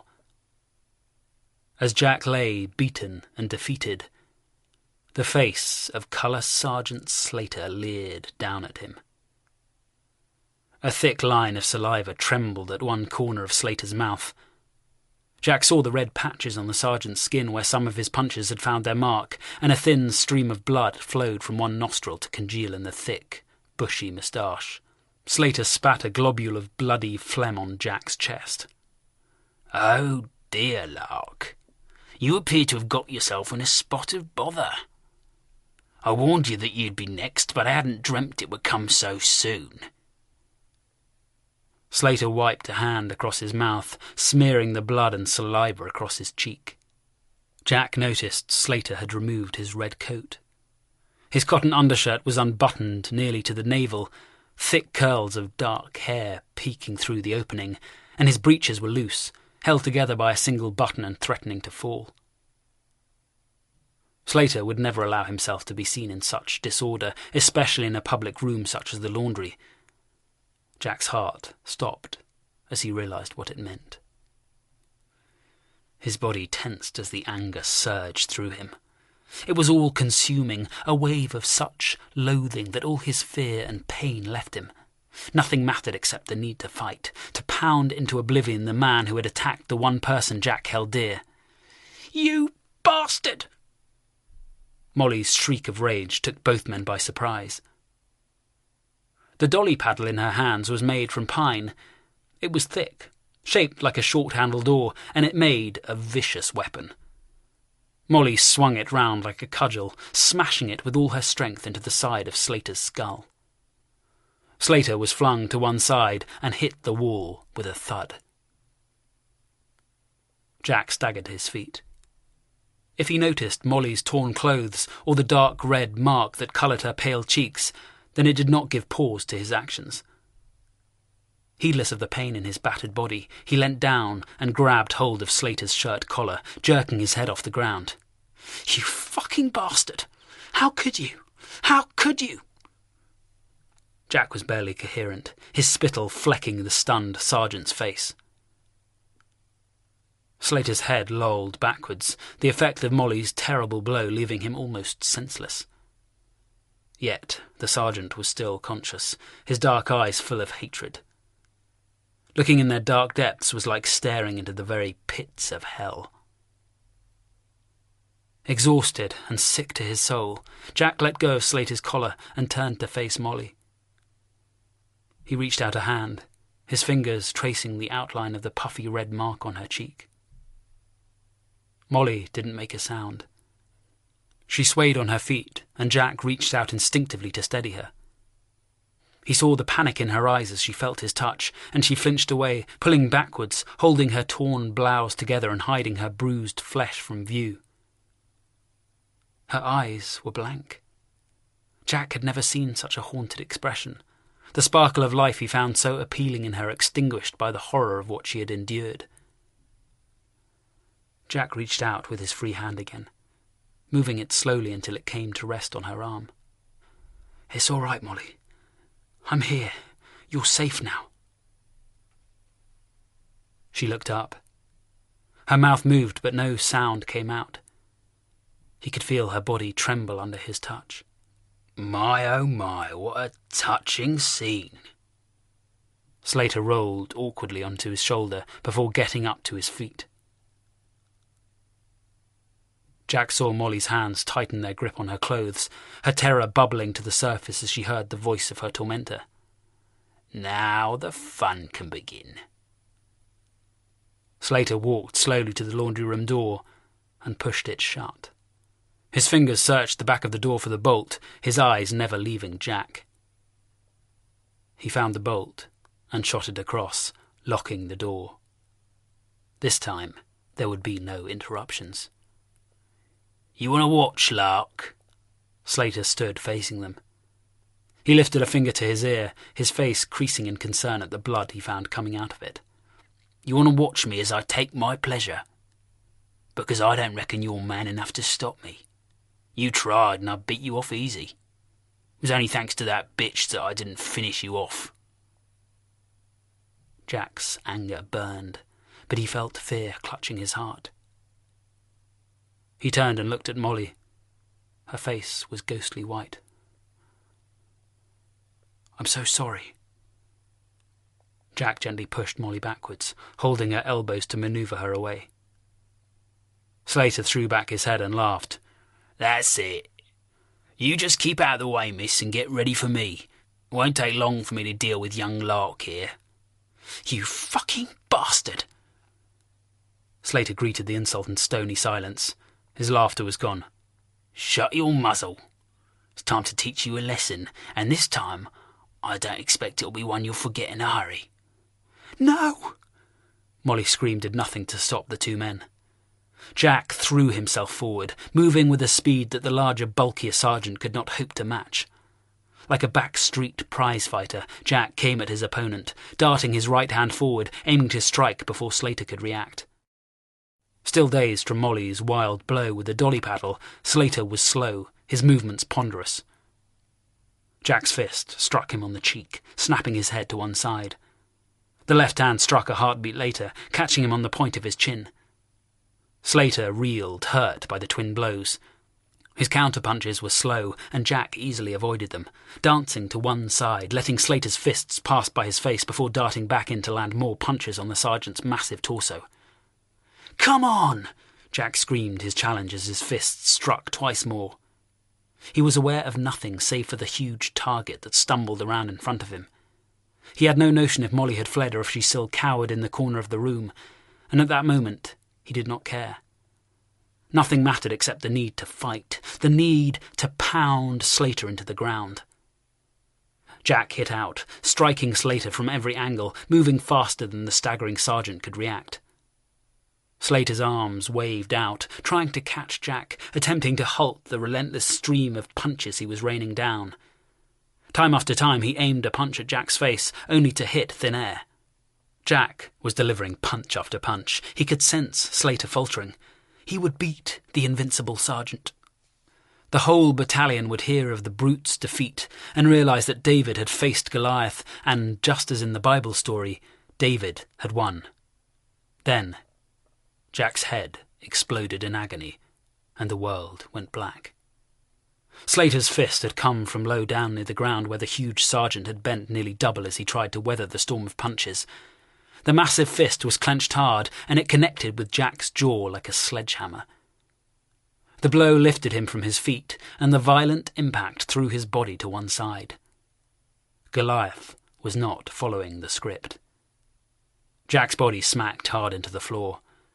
His vision greyed out, the blow knocking him nearly senseless. He rolled as he hit the ground, desperate to get back to his feet. He never saw the shadow of a heavy boot moving towards him. The kick slammed into his ribs, sliding him across the floor, the breath driven from his lungs. The pain flared white across his vision, but he twisted on the ground, his fingers scraping at the floorboards as he battled to get back to his feet. Slater grunted as he kicked out again, his boot driving hard into Jack's body. "No!" It was the sound of a young woman driven to madness, a shriek of rage that echoed around the small room as Molly threw herself at Slater. She came at him with all her strength. Her torn blouse billowed around her, the bruises on her body dark against her pale flesh. She leapt at Slater with hands like claws. Jack lifted his head, his blood warm on his face. He saw Molly rake her nails down Slater's face like the talons on a bird of prey, inflicting wounds that were vicious and deep. Jack levered himself to his feet, ignoring the spasms of pain that tore through his body. It took all of his strength, but he staggered upright. Slater reeled from Molly's sudden assault. He felt her nails rip through his flesh, the pain sudden and bright. He thrust his arm out, using his full strength to push her off, but her desperate strength resisted his efforts. The touch of her naked flesh stalled him. He brought his hand round, feeling the hard mound of her breast against his grasping fingers, and he hesitated, raw desire making his hand linger on the firm, young flesh. Molly screamed and pummeled his face. Slater kept his grip on her body, his hot, rough hands pawing her. In desperation, she thrust her fingers upwards, jamming them brutally into his eyes, her fingers like daggers as she tried to gouge out his sight. Slater roared. He let go of her breast and punched with all his might. His fist smashed into Molly's face. The blow sent her sprawling backwards, the blood pulsing from the ruin of her nose. Molly fell hard. Her head crunched with sickening force into a hard metal soap tin. Jack staggered forward, and his heart stopped when he saw Molly's body lying in a heap on the ground. Her hair had escaped from the pattern of clips and clasps that held her curls in check. Fine strands whispered over her blood-stained mouth. But there was no breath to blow them away. Blood was splattered across her pale skin. The bright blue of the staring eyes was dull, the sparkle of life gone. Jack went to her side, unable to believe what he was seeing. He wanted to fall to his knees, to give in to the horror that had gripped his heart, to bury his head in her hair just as he had done so many times before. His throat closed, and he felt his breath constrict in his chest as his soul chilled, icing over with grief. He didn't hear the sound of the bolt scraping back, or the door to the laundry being thrown open, or feel the draught of fresh air on his skin. He could do nothing but look at Molly, the waxy pallor of death already stealing the vitality from her skin. Molly was dead.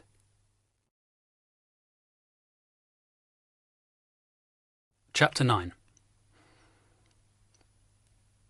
Jack slowly became aware of the shouting, the cacophony of bellowing voices, the noise and bustle of soldiers, the dusty floor reverberating to the thump of army boots, the air full of braying voices of command.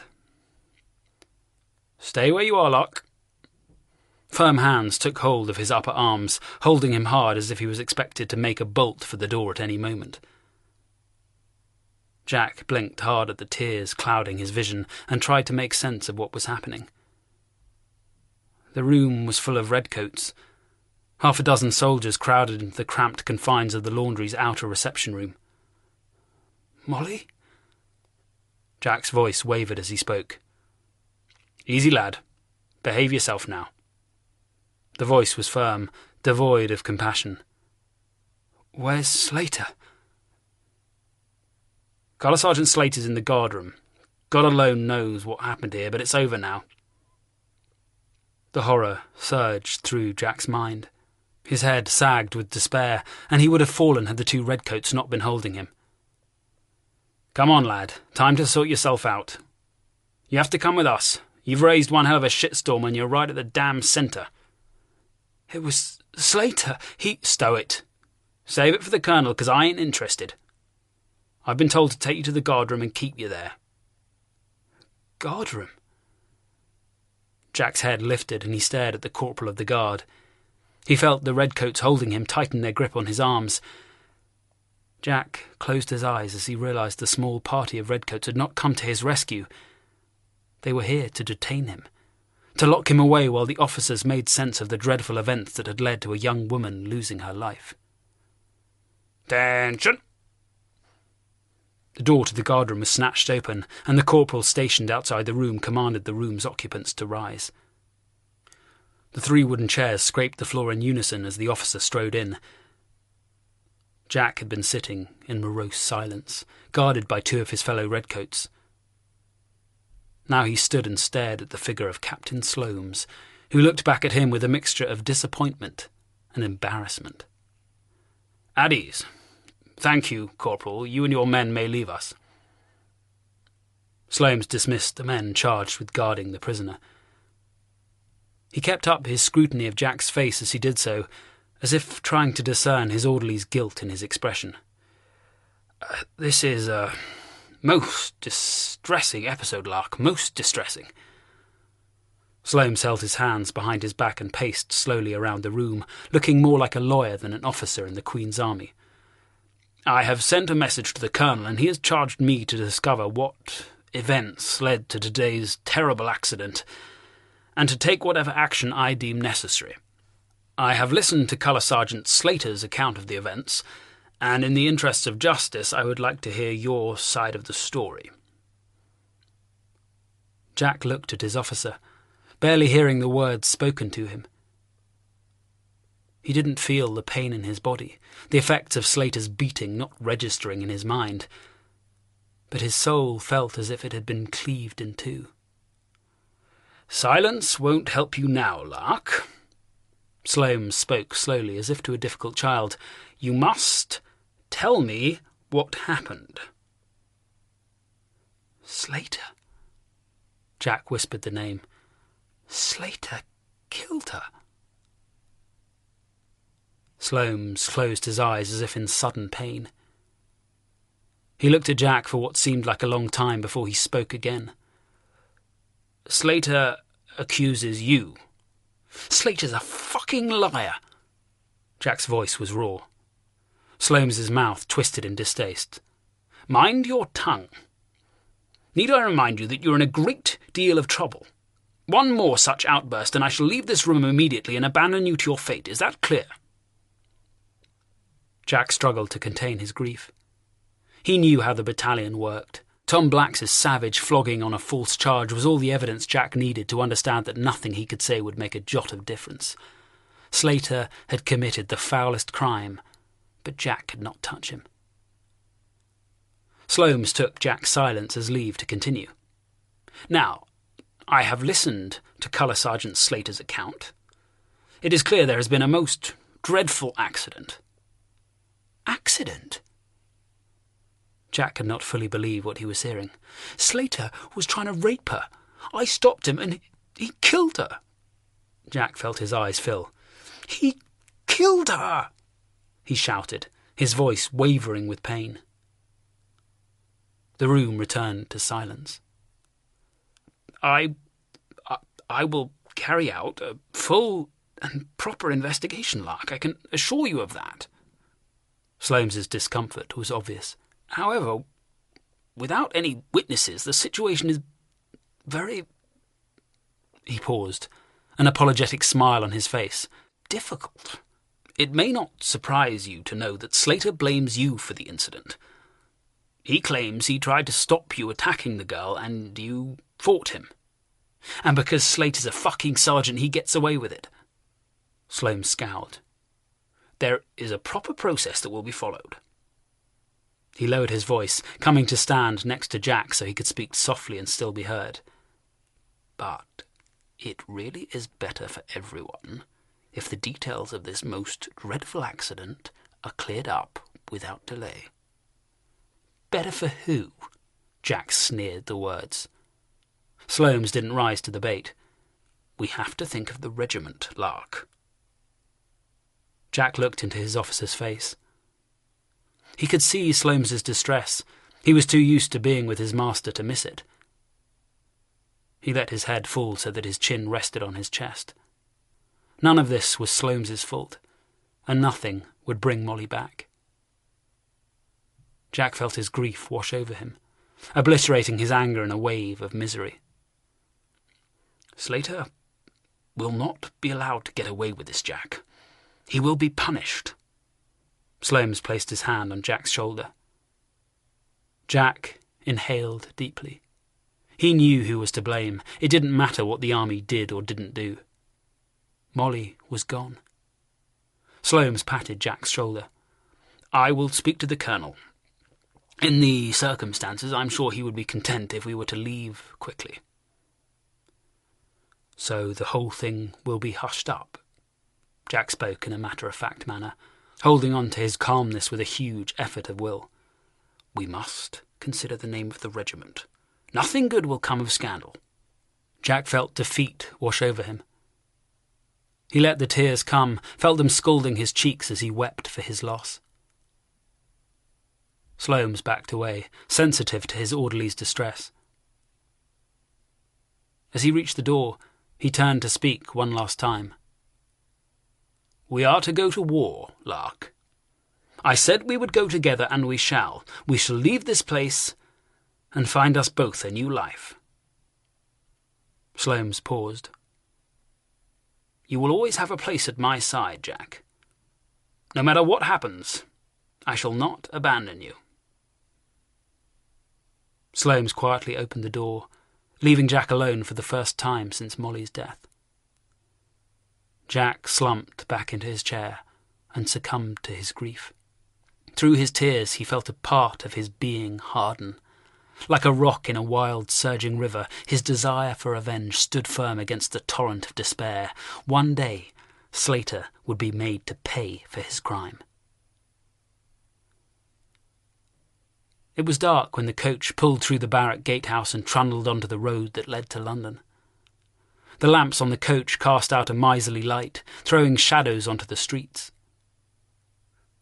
The barracks and the sentry stationed outside for the long, dreary hours of guard duty quickly melted into the darkness. From his perch on top of the carriage, Jack stared back at his former home, his lonely vigil kept long after it had disappeared from sight. As the coach picked its way out of the confines of the narrow streets, he buried his head in his heavy greatcoat, turning up the wide collar so that it smothered his face, hiding the tears that flowed freely down his cheeks. Beneath him, from within the warm fug of the coach's interior, the sound of comradely laughter could be heard. Captain Slomes and the other passengers had already enjoyed the first of numerous bottles of claret they had with them to keep out the cold.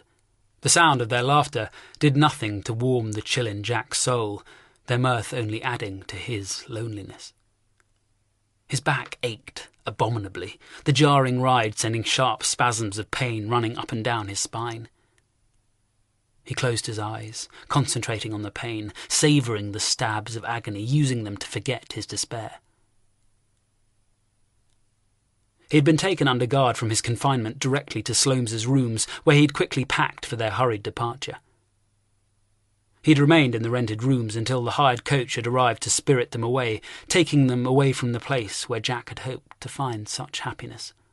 Like a felon fleeing the scene of his crime, he was disappearing into the night. The carriage quickly picked up speed as it bucked and scrabbled its way on the turnpike. Jack gripped his seat hard, enduring the discomfort and the cold as best he could. Despite everything that had happened, he felt a tremble of excitement deep inside him, a tiny frisson of expectation that he had embarked on a great journey that would take him to the far reaches of the globe. He was a soldier on his way to war. A new path to the future was opening up before him. No one, least of all him, could see where it would take him. Chapter 10. "Lark! For the love of heaven, attend on me at once." "Sir." Jack hurried into the room. He had been dozing in a scuffed leather armchair in what passed for a sitting-room in the lodging they had taken at a coaching inn in the depths of the Kent countryside. The inn was dank, a rotting, mildew-infested dump of a place that survived by fleecing any traveller foolish enough to spend time in it. Ordinarily, Slomes would never have tolerated even a single night in such a foul establishment, but he had been given little choice.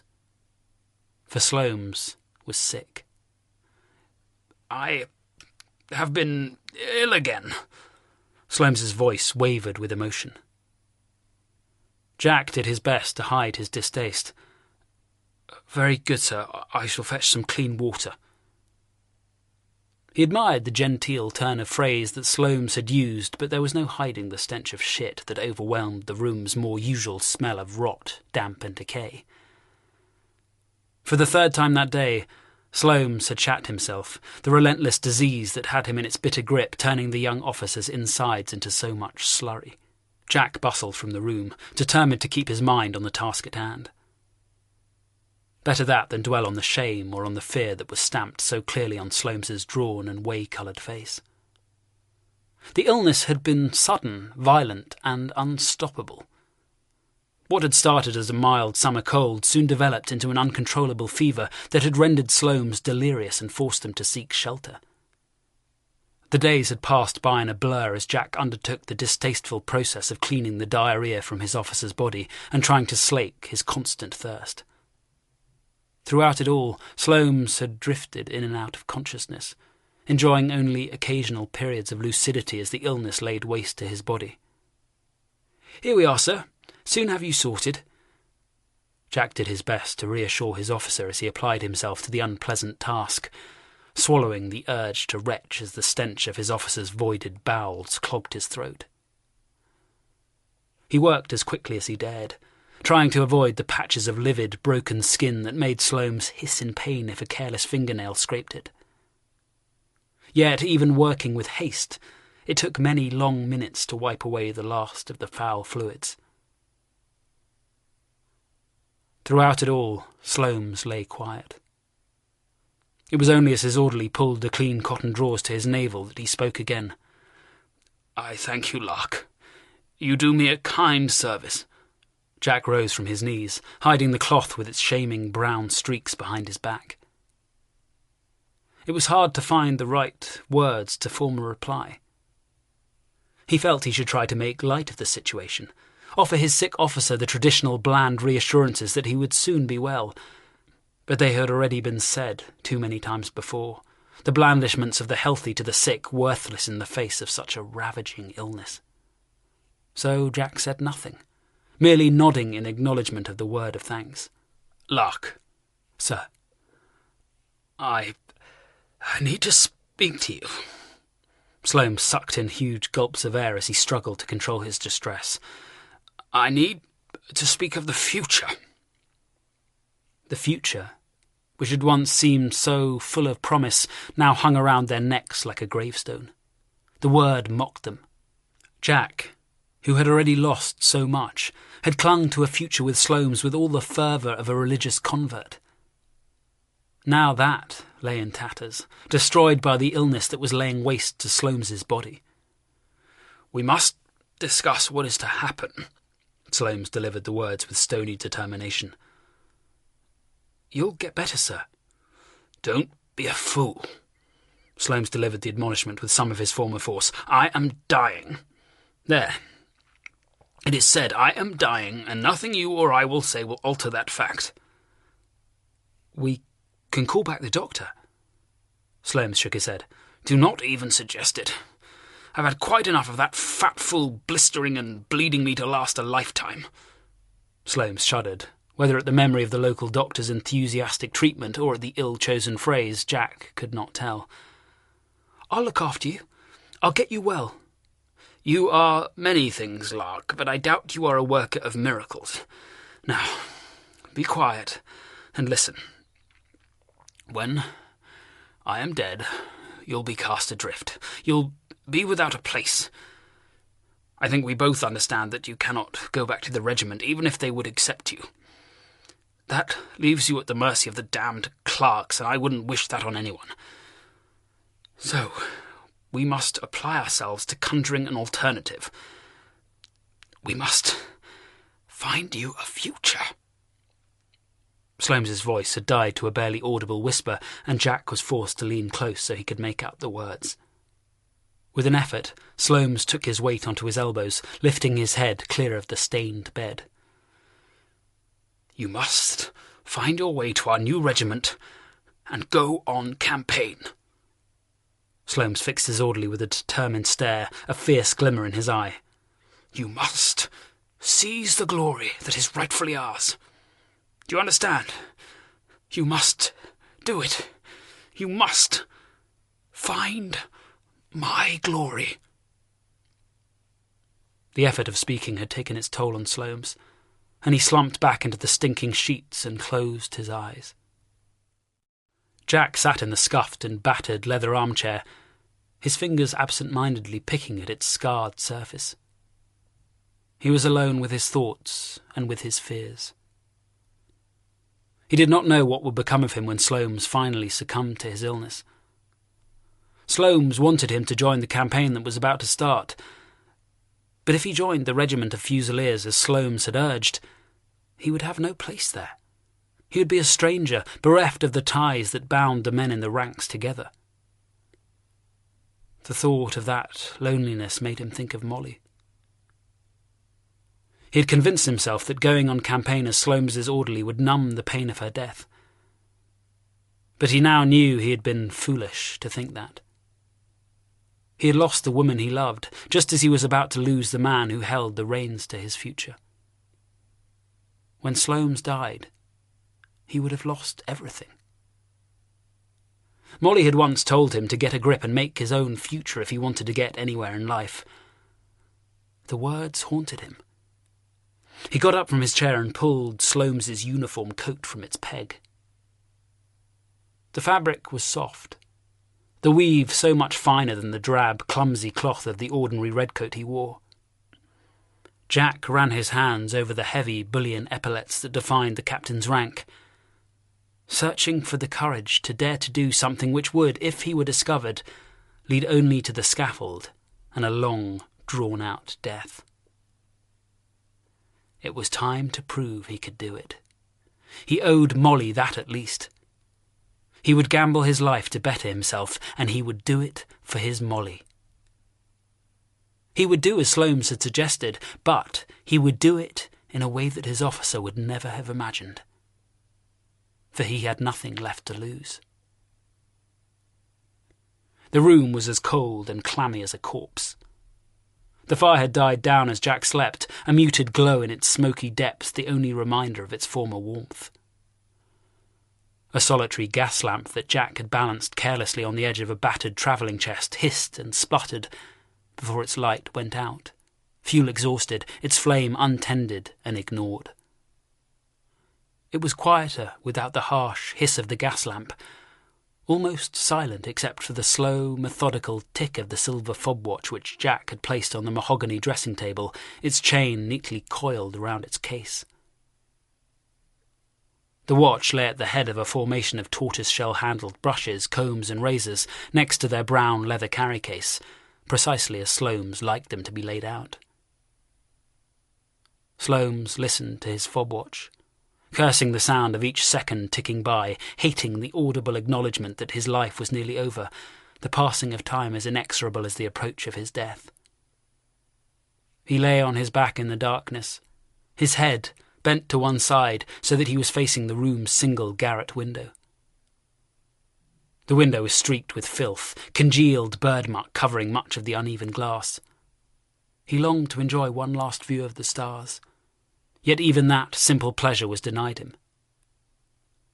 He yearned to rise from the filthy sheets, to peel back the stained and stinking counterpane and cross the scuffed, soiled floorboards, to throw the window open so he could drink in one last mouthful of the crisp night air. Instead, he was a prisoner in his putrid bed, his ruined body his jailer, the illness that had reduced him to a living cadaver his immutable sentence. The seconds ticked by, bringing Sloanes ever closer to his end, this last period of consciousness a final misery his illness chose to inflict upon him. He cursed the irony of fate that should condemn him to die of disease in the benign surroundings of the Kent countryside, when he had spent a small fortune to avoid a posting to the fever-ravaged Indies where sickness and death were commonplace. In the quiet of the room, Sloanes could detect the faint sounds of his orderly snoring as he slumbered in the winged-back chair in the adjoining room. It would have been easy to hate his servant for his ripe health and vitality. Instead, Sloanes felt tied to the man he had saved, whose life he had changed, whose future he had set, and which now looked almost as bleak as his own. Sloanes would have wept if his body had still had the faculty. He would have railed against the merciless disease that had reduced his body to a desiccated husk, at the injustice, the unfairness, the casual callousness of his fate. Yet his imminent demise brought on such lethargy that it was an effort to focus his mind even on the appalling spectre of his own death. His thoughts, meandering and vague as they were, turned to what might have been. These should have been the best days of his life, the great adventure of going to war, certain to bring the glory he had always craved. The campaign against the might of Russia should have been his finest hour, the much-longed-for opportunity to lead a company of soldiers into battle. As Sloanes sank ever closer to oblivion, he dreamt of the battles that were to come, imagining the future that had been stolen from him, the laurels of glory that would have been his. the room was silent. Yet Sloanes's sick mind echoed to the sounds of battle, to the calls of the bugles and the beats of the drums, the crash of cannon, the rattle of musketry, the screams of pain and the cheers of victory. His thoughts filled with the grandeur of battle in all its splendour. The first rays of daylight pierced the gloom in the attic room, illuminating thousands of specks of floating dust. It reached Sloanes's face, the thin beam lingering on the sallow cheeks and wasted features. A cloud passed over the sun, shutting off the warming light, and the gloom quickly refilled the spaces that had enjoyed the momentary glow. The shadow of the cloud passed over Sloanes's face, and he died.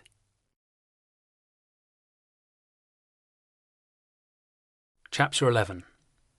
14th of September 1854, Kalamata Bay, Crimean Peninsula. For countless leagues, the rolling grasslands of the Crimean Peninsula stretched as far as the eye could see. In places, a scattering of ancient barrows, mounds of earth that had been used as burial places in centuries long past, interrupted the undulating steppe. Elsewhere, the grass gave way to cultivation, the dark, fertile soil a rich foundation for the acres of vineyards and orchards that produced an abundant supply of grapes, pears, nectarines, apples, and peaches. Pockets of snug dwellings nestled in the folds and creases of the plateau, scattered through the landscape as if the squat buildings had formed naturally, grown out of the fertile soil of the steppe. It was a place of calm and tranquillity, a land that stoically endured the wild weather and slept through the good. It had remained unchanged and undisturbed for centuries, far from the trials and tribulations at the heart of the Russian Empire, distant, forgotten, and ignored. Then the invading armies arrived. They had landed the previous day at Kalamata Bay, 25 miles north of the Russian naval base at Sevastopol on the Crimean Peninsula. Even now, on the second day of the landing, the inauspiciously named Kalamata Bay was a frenzy of activity. The grey waters were crammed with ships, and yet more sails filled the horizon. Large, powerful men of war, the leviathans of the fleet, sat immobile on the cramped margins of the bay, while smaller gigs and cutters swarmed around them. The new war steamers, with their shallower draft, came closer to shore before they too disgorged their own flotilla of small craft, their smokestacks belching out columns of dirty grey smoke towards the dreary sky. A thin spit of sand and shingle ran along the landward rim of the bay, separating the sea from a large, stagnant and foul-smelling salt lake. The newly landed men would have to march along its entire length before they could turn inland for the higher ground. The remote beach was normally deserted, even the local Tatar population finding little reason to visit. Now 250 ships were disgorging nearly 60,000 British, French and Turkish soldiers onto it, a coalition of forces brought together to fight the might of the vast Russian army. The landing site had only been picked the previous day, an ill-omened indication of how indecisive the combined Allied command structure was. Nonetheless, the General Staff had done their best to plan the landing in minute detail, producing 8 pages of printed regulations that listed everything from the landing timetable to which flag each troop-carrying vessel should display. Now the sheer scale of the operation was overwhelming all that planning, and the beach was descending into chaos. Dozens upon dozens of sailors stood knee-deep in the surf, hauling in boats full of men and turning freshly emptied craft around to return to the transports for yet more troops. Newly landed soldiers gathered on the shingle in their thousands among mountains of equipment. The officers watched in dismay as the military might of 3 countries was dumped in one bewildering heap on the sand. "Company, form line!" The command would ordinarily have brought the company of redcoats sharply to attention. It should have sent the 63 men and 3 sergeants moving through well-practised drill. Should have, but did not. 2 weeks on board ship had stiffened their limbs, but that alone could not explain the sloppiness with which the men responded to the order. The soldiers moved lethargically, shuffling into the semblance of an ordered line with little grace and even less military precision. Despite such a glaring lack of discipline, none of the company's 3 sergeants found the energy to chastise their men. They too ambled their way to their allotted positions behind the line, every sluggish movement displaying their displeasure at being forced through the unnecessary drill. "I am not impressed, gentlemen, not impressed at all. Would either of you care to offer any defence for this shameful performance?" This was addressed to a pair of young lieutenants who stood dejectedly to the front of the light company of the King's Royal Fusiliers. Behind them the company stopped, shuffling, having finally formed the 2-man deep line the British Army still favoured. Modern manufacturing might have advanced the Army's weaponry, but its generals still clung to the principles and tactics of their former commander, Lord Wellington, who dominated the thinking of this most modern of armies, even though he had been dead and buried for nigh on 2 years. Neither of the 2 young subalterns was willing to meet the uncompromising stare of their new commander. He stood in front of them, hands placed petulantly on his hips, his disgust at the wretched performance of his new command obvious. The sun disappeared behind the bank of threatening dark grey clouds that had rolled over the hills to the south and west, leaving the light company standing sullenly in the sudden gloom as they waited for the next order. Even standing still was uncomfortable for the exhausted Fusiliers. The men had to keep repositioning the awkward, improvised containers they had fashioned to carry their necessities. Their generals had commanded the army to leave their familiar trotter backpacks on ship, issuing the men with only a few days' worth of food and ammunition, which they believed would be more than adequate for the lightning-quick raid on Sevastopol they envisaged. To the front of the light company, the captain waited for his subalterns to try to explain the men's lethargic drill, something neither was keen to do. He let the silence stretch, unconcerned at his junior officer's discomfort. Unable to bear it any longer, Lieutenant Simon Digby Brown, the senior of the 2 officers, stopped his intense survey of the ground around his boots and risked a reply. "Well, sir," he cleared his throat nervously before pressing on, "I know you only arrived shortly before we embarked at Varna, but even in that short time you must have seen what a festering hole we were forced to live in. It's no wonder the men are so out of condition." The captain snorted his derision. "You're quite correct. I understand why the men have reason to be in a sorry condition. However, what I do not understand is why you appear to have done so little to correct it." "Sir, I must protest, that is grossly unfair." Digby Brown's voice rose in protest. "We sat in that filthy place watching our men fall sick and die. We could do nothing but nurse the sick and do our utmost to prevent more of the men succumbing. You saw the appalling condition of the camp, sir. Filth everywhere. Barely any clean water, and every type of loathsome insect constantly swarming over us. It was simply awful, sir, and I do not believe we could have done anything further to make such an awful situation better." The captain smiled at his subaltern's impassioned reply. "In just a matter of days, we will be fighting the Russian army. I very much doubt they will stand and listen to your excuses as to why the men are not fit. They will happily slaughter us to the last man, and if we are too ignorant or too indolent to properly prepare, then we will deserve little else. Do I make myself clear?" Digby Brown repressed the urge to continue his defence. Unable to look his captain in the eye, his reply was forced. "Yes, sir, abundantly clear." "Lieutenant Thomas, do I make myself clear?" The light company's junior lieutenant nodded firmly in reply, unable to summon the courage to match his fellow subaltern's passionate defence of their actions. At 19, Lieutenant James Thomas was one of the youngest lieutenants in the battalion, having only recently moved up from the rank of ensign. "What was that, Thomas? Did you mumble something?" "No, sir. I understand you perfectly, sir." "Good. I hate mumbling. You are an officer. Your every word must be audible and enunciated clearly." The company's new commander seemed to be enjoying himself. Indeed, he gave every impression of savouring his subaltern's discomfort. "How long have you been in the army, Thomas?" "Nearly 2 years, sir." "How much did your lieutenancy cost?" "Sir?"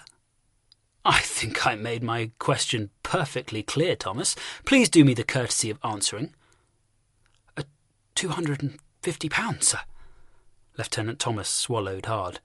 "Plus the value of your ensign's commission, correct?" "Yes, of course, sir." Thomas's face betrayed his anxiety. "With an extra consideration of £20 to facilitate the transaction." "Goodness me, that is a fortune, Thomas. Do you know how much your soldiers earn?" "Sir?" Thomas was unsure how to answer the sharp question. As a rule, officers never discussed money. It was not a topic of conversation for gentlemen. "Really, Thomas, if you and I are going to get along, you'll have to stop behaving in such a contrary manner. It's a simple enough question. How much are the soldiers under your command paid for the service to the Queen?" "£1 a day, I believe, sir." "You believe or you know?" "Sir, £1 a day, sir." "You're nearly correct. The men are supposed to be paid £1 a day, but that is before deductions. Deductions take away most of that pitiful amount and leave them lucky to see a few pence. Yet you, Mr. Thomas, are prepared to spend £250 on a new commission. Is your family rich?" "No, sir." Lieutenant Thomas was sweating under the fierce barrage of questions. "Well, my parents are financially comfortable, I would say, sir." "How very nice for them. Mr. Digby Brown, how much would it cost you to buy a captaincy?" £1,100 is the current army list rate, sir." £1,100. Do your family's comfortable finances have such an enormous sum ready for you, Thomas?" I do not know, sir. I would like to think they would be willing to invest such a sum in my advancement. It is, after all, the way things are done, is it not?" "So do you believe you're ready for a captaincy? Do you feel that your 2 years' service, and not forgetting your family's £250, has properly prepared you to lead the men?" Yes, sir. I would say I'm confident in my own abilities." "I admire your certainty." The captain let out a tired sigh before continuing. "As officers, the men expect you to lead them, not to pander to them. That is an art you must learn. You're not born to lead, whatever you may believe, and a privileged upbringing does not endow you with the qualities you'll need if you are to succeed as an officer. In my company, I expect you to lead by example, to prove to the men that you're willing to share their discomfort and to fight as we expect them to fight.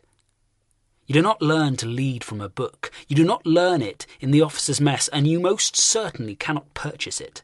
You learn it here with your men." Lieutenant Digby Brown studied his new commander as the lecture ended. Now that the captain had finished speaking, he had turned away, suddenly awkward in front of his subalterns. Digby Brown would have judged the new commander of the light company to be of an age close to his own 24 years. They were similar in build, both standing just short of 6 feet tall. But where Digby Brown was fair-haired, pale-skinned, and showed the benefits of a privileged upbringing in his portly build, the captain was dark and gaunt, his face hard, his eyes uncompromising and intense. The captain sported several days' growth of beard. Digby Brown would never dare to do the same. He struggled to grow even a pair of sideburns, his attempts at which, to his shame, were often thin and patchy. The captain's face was more often than not creased in a scowl, as if he were constantly irritated by what was going on around him. Digby Brown knew he would have to try harder to understand his new officer. The light company had learned little about the man behind the stern expression. It would take time to find out what he was like as a leader, to discover if he would prove a dynamic commander or a hopeless tyrant. The Russian army would be the harshest test yet of his talents, and no amount of rhetoric would help when the men were called into action. The whole army was under intense scrutiny. Advances in communication would keep the home audience fully informed of events in the campaign. The British public would soon find out how good their modern army really was. A fine rain started to fall as the men sullenly reformed into company column and marched to join the main battalion. It soaked into the men's red jackets and dark blue woolen trousers, adding to their discomfort and wearing away the last reserves of energy. Wearily the Fusiliers trudged into the battalion's assigned bivouac area on the wide, grassy plain a mile inland from the beach at Kalamata Bay. The rest of the battalion had got there before them, and now lay sprawled on the ground, the men already exhausted, their physical condition pitiful after months languishing on transport ships or in the fever-inducing swamps at Varna. The captain of the light company buried his neck as far into his sodden greatcoat as he could, while trying his best to ignore the rivulets of rainwater that dripped from the peak of his Albert shako. The stubby 6-inch plume on top of the shako drooped under the weight of the water it had absorbed. Its green hue darkened to a grey-black. The dress uniform he had been ordered to wear showed the damage a day's slog through sand and mud had inflicted. His greatcoat was splattered with filth and soaked by the incessant rain, and underneath, the gold of his shoulder epaulettes were already tarnishing. The light company's new leader stood alone in the rain on a small island of grass in the sea of mud, enduring the discomfort as he watched his company fall out and prepare themselves for the night ahead. It would be spent in the open, with only the salted pork and hard biscuits in their improvised backpacks for nourishment, and brackish water in their canteen to drink. There was little prospect of a fire for warmth. A thin smile flitted across the captain's face as he heard the first grumblings emerged from the grubby forms of his men, surprised that it had taken so long for the complaining to begin. As sure as dogs greet each other by sniffing arses, soldiers always follow a day's work with a bout of whinging. The soldier's right to grouse and grumble was inalienable. "There you are! By God, what a damn awful day! How are your boys getting on?" The commander of the light company chose to turn his whole body to face the newcomer, rather than turn at the neck and thus risk a waterfall of icy cold rainwater running down the back of his shirt. The diminutive figure of Captain Michael McCulloch strode towards him. McCulloch commanded the battalion's 2nd company, and he had appointed himself the new captain's friendly guardian. It was an honour the light company's captain would have happily forgone. McCulloch was well known for his prissiness, especially with regard to standards of dress. Such pickiness irked the newly arrived captain, although it was the martinet's orderly who bore the brunt of his obsessive demands for perfection. Even now, after hours of slogging through rain and sand, McCulloch seemed to gleam, as if he had been buffed from head to toe. If McCulloch noticed the lack of an enthusiastic greeting from his fellow captain, he did not remark on it. "I've got someone I would like you to meet. I know you have some absurd notion that you can manage without an orderly, but by the look of that greatcoat, it is obvious to us all you are deluding yourself. More importantly, the colonel agrees, and so, as of this minute, he insists that you utilize the services of one of the men." McCulloch raised a hand, immaculately clad in a tan, kidskin glove, to wave away the protest that he knew was about to emerge from the small gap between greatcoat and shako in front of him. "None of that. The colonel insists, and that is that. So, allow me to introduce the man we, your fellow officers, have selected for you. He has been nagging us for this opportunity for ages now, more fool him." McCulloch turned to a figure wearily trudging towards them.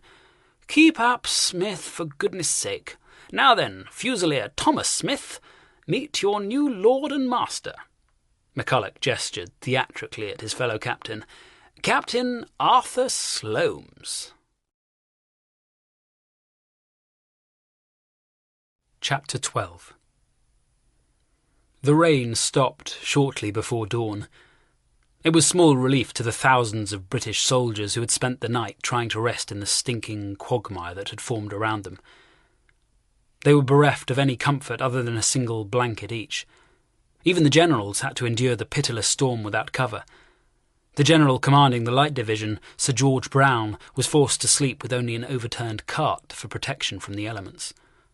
Jack had given up trying to sleep long before the rain stopped, preferring instead to endure the misery of the night awake, waiting for the day to break, shivering through the cold and lonely hours.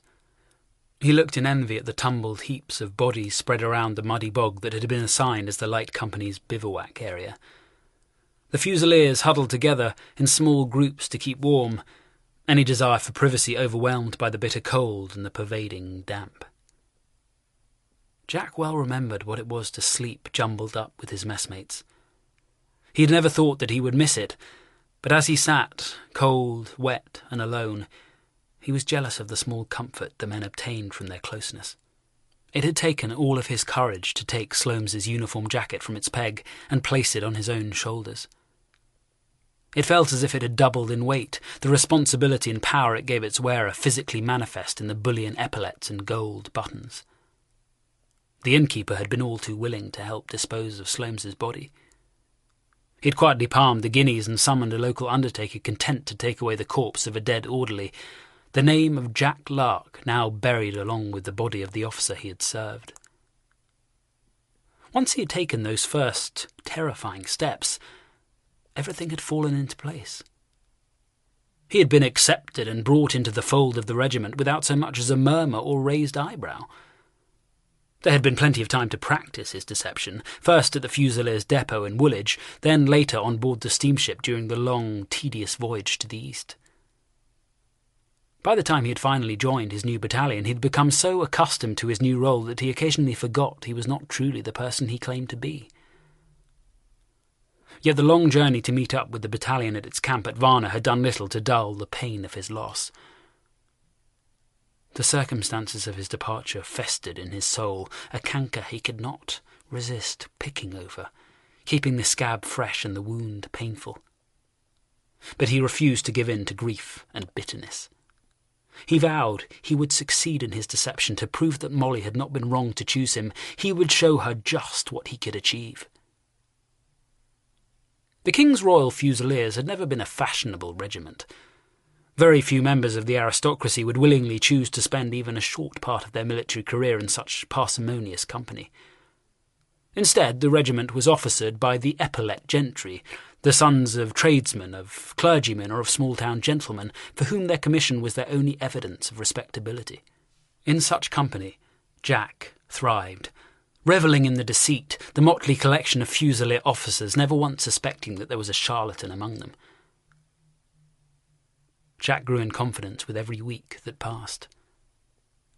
Now, months later, much to his surprise, his deception was still intact, and he found himself facing the prospect of leading Sloanes's company to war. The trial of battle awaited him. Jack feared it would be a damn sight harder to fool the gods of war than it had been to pull the wool over the eyes of his brother officers. "Coffee, sir?" Jack looked up to see his newly acquired orderly standing in front of him, holding out a chipped tin mug brimming with steaming coffee. Gratefully, Jack took hold of the mug, luxuriating in its warmth. "Thank you." Jack was sensitive to the nervousness of his new orderly, and he was determined to make the man's life as pleasant as possible. He sipped the scalding liquid, grimacing as the bitter coffee scoured the night sourness from his mouth. "Good coffee. Have you, got something you'd like me to knock up for your breakfast, sir?" Smith kept his voice low lest he disturb any of the other men in the company who were still desperately trying to cling to the last moments of rest they would have that day. Jack smiled at the suggestion. "Only the same rancid salt pork and hard biscuits as you have, Tommy. You don't have to worry about preparing anything for me. I plan to eat the same as you men, and, as you well know, even the finest chef at the Savoy could not make that foul offal taste any better. Unless you happen to have some juicy kidneys or some chops tucked away. No, sir, I'm afraid I don't have anything like that, more's the pity." The silence stretched uncomfortably between the two men, both feeling ill at ease with the stilted conversation. Smith swallowed and broke the uneasy silence. "Is there anything else I can do for you instead, sir?" "No, this coffee will have to suffice. Where did you get the beans from?" "Captain McCulloch's orderly ground some up this morning, sir. He's the only one who has a round shot and shell case with him. I hear the officers usually club together to buy enough beans to go around, so I expect they'll tap you up for some rhino soon enough, sir." "I'm sure they will. Most of them don't have a silver sixpence between them." Jack smiled, hoping to break the awkwardness between the two of them. One very tangible benefit of impersonating Captain Arthur Sloanes was the acquisition of his pocketbook. The annual pay for an infantry captain was £106 a year. It sounded like a fortune to Jack, but it was far short of the amount even an unmarried officer was required to pay for a year's worth of mess bills, uniforms, weapons, and the many other expenses an officer accrued. The bill for the privilege of serving the Queen was high. Some officers did manage to survive on their salary. These parsimonious men kept a very different style to those with private incomes, creating a two-tiered world in the officers' mess. The army had class barriers just as strong and as impenetrable as in wider society. Jack forced his frozen joints into action, trying not to spill any of the precious coffee in the process. As he stood up, the ground squelched obscenely under his feet, and a puddle of water immediately formed around his mud-encrusted boots. His hand instinctively reached to the small of his back, where painfully cramped muscles sent spasms of pain shooting down his legs. Backache was the bane of his life, inescapable and wearing, the legacy of a childhood spent heaving barrels of ale or shifting drunken bodies, and made worse by the current damp and rain. Around him, the rest of the company was starting to stir, even though Reveille was still some time off. The first hardy souls began to emerge from their blankets, their breath condensing in front of their mouths as they yawned and stretched their aching limbs. "Where are you from, Tommy?" Jack was determined to find out about the man the battalion had foisted onto him. It was unheard of for an officer not to have an orderly, but Jack had hitherto resisted all offers, hoping to be spared the intimate attentions of a servant. The idea of having an orderly poked at his usually untroubled conscience. "Kent, sir. A small place called Woman's World, not far from Dover." "I cannot say I've ever heard of it." "I doubt you would have, sir. There's not much there. It's a farming village, you see. Everyone works on the land." Jack took in his orderly's narrow shoulders and bony hands. He looked the archetypal British redcoat, if a little taller than average, with a heightened build not much different to his own. Smith had an open, honest, yet pinched face, and a smattering of scars that revealed a childhood brush with smallpox. Jack's new orderly looked more like the undernourished product of one of modern Britain's overcrowded and polluted cities than a man raised in the fresh fields of the country, but Jack was not about to question another man's past. "So, what made you take the Queen's shilling?" Jack asked as he stamped his feet in an attempt to force his frozen circulation into action. "Was it some scandalous affair with a farmer's wife? Or did you steal the local squire's daughter and tumble her in a haystack?" Smith looked at his new officer, his face reddening. Before he answered, "It was boredom, sir. Plain and simple. There's nothing so dull as farming. I wanted to do something, anything, to get out of that place. The life of a soldier just seemed so grand, sir. When I saw the colour party at the hopping fair, that was it. I just had to go." "Well, it seems to me that we both have the same idea. Let's hope we both live long enough to enjoy the glory." Jack flung the last gritty liquid from his mug and handed it back to Smith. "Thank you for the coffee. If you can make a brew like that in as God-forsaken a place as this, then I'm sure we'll get on fine." "Glad to hear it, sir. Do you think we'll be in action soon?" "I'm certain of it. We certainly did not come all this way for a holiday. Although, judging by the number of travelling gentlemen on board ship, that's exactly what some people have in mind. There were even a number of women on board, although General Raglan forbade it.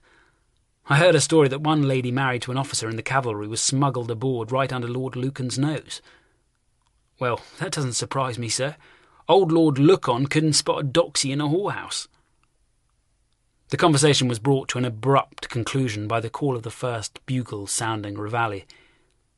The call sounded muffled, the damp and chill in the air strangling the notes. This was the first time the bugle call had sounded on Russian soil, the raucous notes a challenge to the sleeping Russian bear. Chapter 13. The light company drilled alone. Since early that morning, they, along with the rest of the battalion, had been toiling in fatigue parties. The army was desperately trying to bring order out of the chaos of the landings that was still proceeding through a second day. When the battalion's services were finally dispensed with, Jack had asked his colonel to give him leave to march his company a short distance from the battalion lines in an attempt to try to inject some much-needed vigour into the lacklustre Fusiliers. Colonel James Morris cherished his battalion. He fussed over it like an overproud parent, and he had been delighted that his new light company commander showed such enthusiasm. With the colonel's blessing, and despite the sullen protests of the exhausted company, Jack had marched his Fusiliers half a mile inland, seeking space away from the prying and critical eyes of the battalion. They were by no means the most forward British troops, and neither Jack nor the colonel had been concerned that the light company would be marching into any danger. Complacency that Jack would soon bitterly regret. "Captain Sloane, sir! Cossacks!" Lieutenant Thomas could barely contain his excitement as he spotted the enemy troops on the crest of a ridge 1,000 yards from where the light company was being drilled. The men of the company stopped in mid-evolution, looking up to stare with fascination as the Russian irregular cavalry fanned out, forming line along the ridge. Stories of Cossack ferocity had been the talk of the army for months, their reputation as hard, vicious fighters growing with each retelling. Now the light company was privileged to be some of the first British troops to see their foe in the flesh. "Thank you, Mr. Thomas, a little less excitement, if you please," Jack said, with as much sang-froid as his racing heart would allow. "I'm sure they're just here to watch how well we can perform our drill, and I'm equally sure they are as unimpressed as I am." Jack turned to face his company. "No one told you to stop. You look like frightened serving girls caught with their hands down the master's trousers. Now, stand to attention and shoulder arms. Let us at least try to look like Fusiliers. Sergeants, dress the ranks." The light company brought their rifles to their shoulders at the command, while the 3 sergeants hurried down the line, pushing at a man here, pulling at another there, to make sure the line was dressed and ordered. Jack strode ahead of the line, and as he walked he opened the leather case that held his field glasses at his hip. Captain Sloane had never scrimped on his equipment, and the field glasses were new. They still smelt of their protective oil. They were manufactured by Dolland of London, the best that Sloane's could afford, and the heavy brass they were made of felt lumpy and cold in Jack's hands as he extended the lenses. Jack took a deep breath as he focused on the Russian cavalry, both to settle his nerves and to steady his hand. He panned slowly down the line. The light company was being observed by half a Cossack sotnya, around 50 irregular cavalry armed with fearsome 10.5-foot-long lances that rested on a leather strap attached to the right foot. The light glistened off the iron tips of the alarming weapons, and Jack's shoulder blades twitched involuntarily as his imagination dwelt on the deadly purpose of the wickedly sharp blades. The Cossacks sat high in their saddles, feet above the belly of their horses which snorted and pawed at the tussocks of grass beneath their hooves. The men's dress was loose and baggy, with a wide variety of different jackets. On their heads most wore a fur shako, often with a double pom-pom hanging to one side. The rest wore a motley array of differing headgear that served to enhance their foreign appearance. In addition to the terrible lances, Jack could see a sabre hanging at the side of every man and a mixture of muskets, carbines and pistols strapped to their horses' saddles. The Cossacks were well armed and looking for trouble. It was dawning on Jack that his small command might just be the sort of target the Cossacks had been waiting for. Lieutenant Digby Brown walked forward to join his captain. "They look a shabby crew. Are they truly Cossacks?" "I believe so." Jack kept his field glasses trained on the enemy cavalry. Digby Brown was trying his best to adjust to his commander's curt and dismissive manner, even though it never failed to nettle him. It was obvious that in their short acquaintance his new captain had taken a dislike to him. Digby Brown could not think with what justification Sloane had formed his poor opinion, but he was certain the best way to proceed was to ignore the barbed remarks and prove his worth to his company commander. "There's about 50 of them, I would say, sir." Jack ignored him, continuing to pan his field glasses slowly along the line of enemy cavalry. Jack's mouth twitched in annoyance as his subaltern confirmed the obvious. "Are you of the opinion that I need assistance observing the enemy?" "No, sir, of course not." "And do you think that I managed to make it all the way to the rank of captain without possessing the ability to count?" "No, sir, I was trying—" "Be quiet," Jack cut across him. "I can assure you, Lieutenant, that I'm quite capable of counting the number of enemy troops without your damn interference." Jack went back to studying the Cossacks, his thoughts in turmoil. By keeping the glasses pressed to his face, he could avoid giving any orders. Right now, that was a good thing, as he had no idea what he should do next. He felt the gaze of his men burning into the back of his scarlet coat as they watched and waited for his command. It was as if their expectation was a physical presence leaning down on him, its weight pressing on his shoulders. As he watched, the Cossacks started to move. Unlike the Fusiliers, they moved fluidly and with confidence. Jack could not make out who was commanding the enemy troops. If there were any officers present, then they were dressed in the same drab garb as their men, unlike their British counterparts who stood out against their troops like peacocks in a chicken coop. The left half of the Russian cavalry moved forward and down the slope, crossing obliquely in front of the right-hand troops and forming a new rank to its front. It was a calm demonstration of proficiency that was utterly chilling. Jack finally pulled his field glasses away from his face, the purposeful deployment of the enemy forcing him to act. His last glimpse of the Cossacks showed them to be lifting the foot of their lances from the leather stirrup that held it in place as they rode, positioning it under their right armpits and readying it for use. Jack turned to face his men, forcing himself to turn his back on the threat of 50 deadly lances. His throat felt constricted and dry, so that he was forced to clear it noisily, despite knowing that it would make him appear nervous in front of the men. "Company, prepare to load." The men stiffened, their bodies tensing as they readied themselves to load their newly issued Minié rifles. Like any rifle, the inside of the barrel was grooved. When fired, the conically shaped Minié bullet deformed at the base, allowing it to engage the rifling whilst sealing in the power of the exploding charge. The spinning ball was said to be accurate to 600 yards, but the soldiers maintained it would penetrate a soldier at double that distance, pass through his knapsack, and still have enough force to strike down men in the ranks behind. The process of loading the rifle took around 30 seconds. Slower than the veterans of Waterloo could load their Brown Bess muskets, but the reduced rate of fire was more than made up for by the rifle's vastly increased range, better accuracy, and the hitting power of the Minié balls themselves. A volley from a battalion armed with Minié rifles would devastate any opponent in a battle of musketry. "Company, load!" Jack bellowed the command, and the men reacted immediately. In a sequence of movements they had practiced until it had become second nature, the men of the light company loaded their rifles. Their rifle butts hit the wet soil as one, each the regulation 6 inches in front of the soldier's body. The weapon was held in the left hand while the right hand deftly extracted a cartridge from the ammunition bag. The top of the cartridge was bitten off, and the powder poured down the rifle's barrel, swiftly followed by the Minié ball. Their hands and arms moving in unison, the Fusiliers whipped the ramrod out of the loops that held it suspended underneath the barrel, and used it to ram the bullet down onto the powder.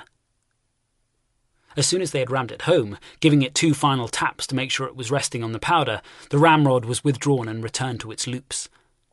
The rifle's butt was brought up from the ground to rest against the soldier's right hip, while a fresh percussion cap from the capbox on the front of his belt was fitted to the firelock. The 2 ranks of Cossack horsemen stood ominously still.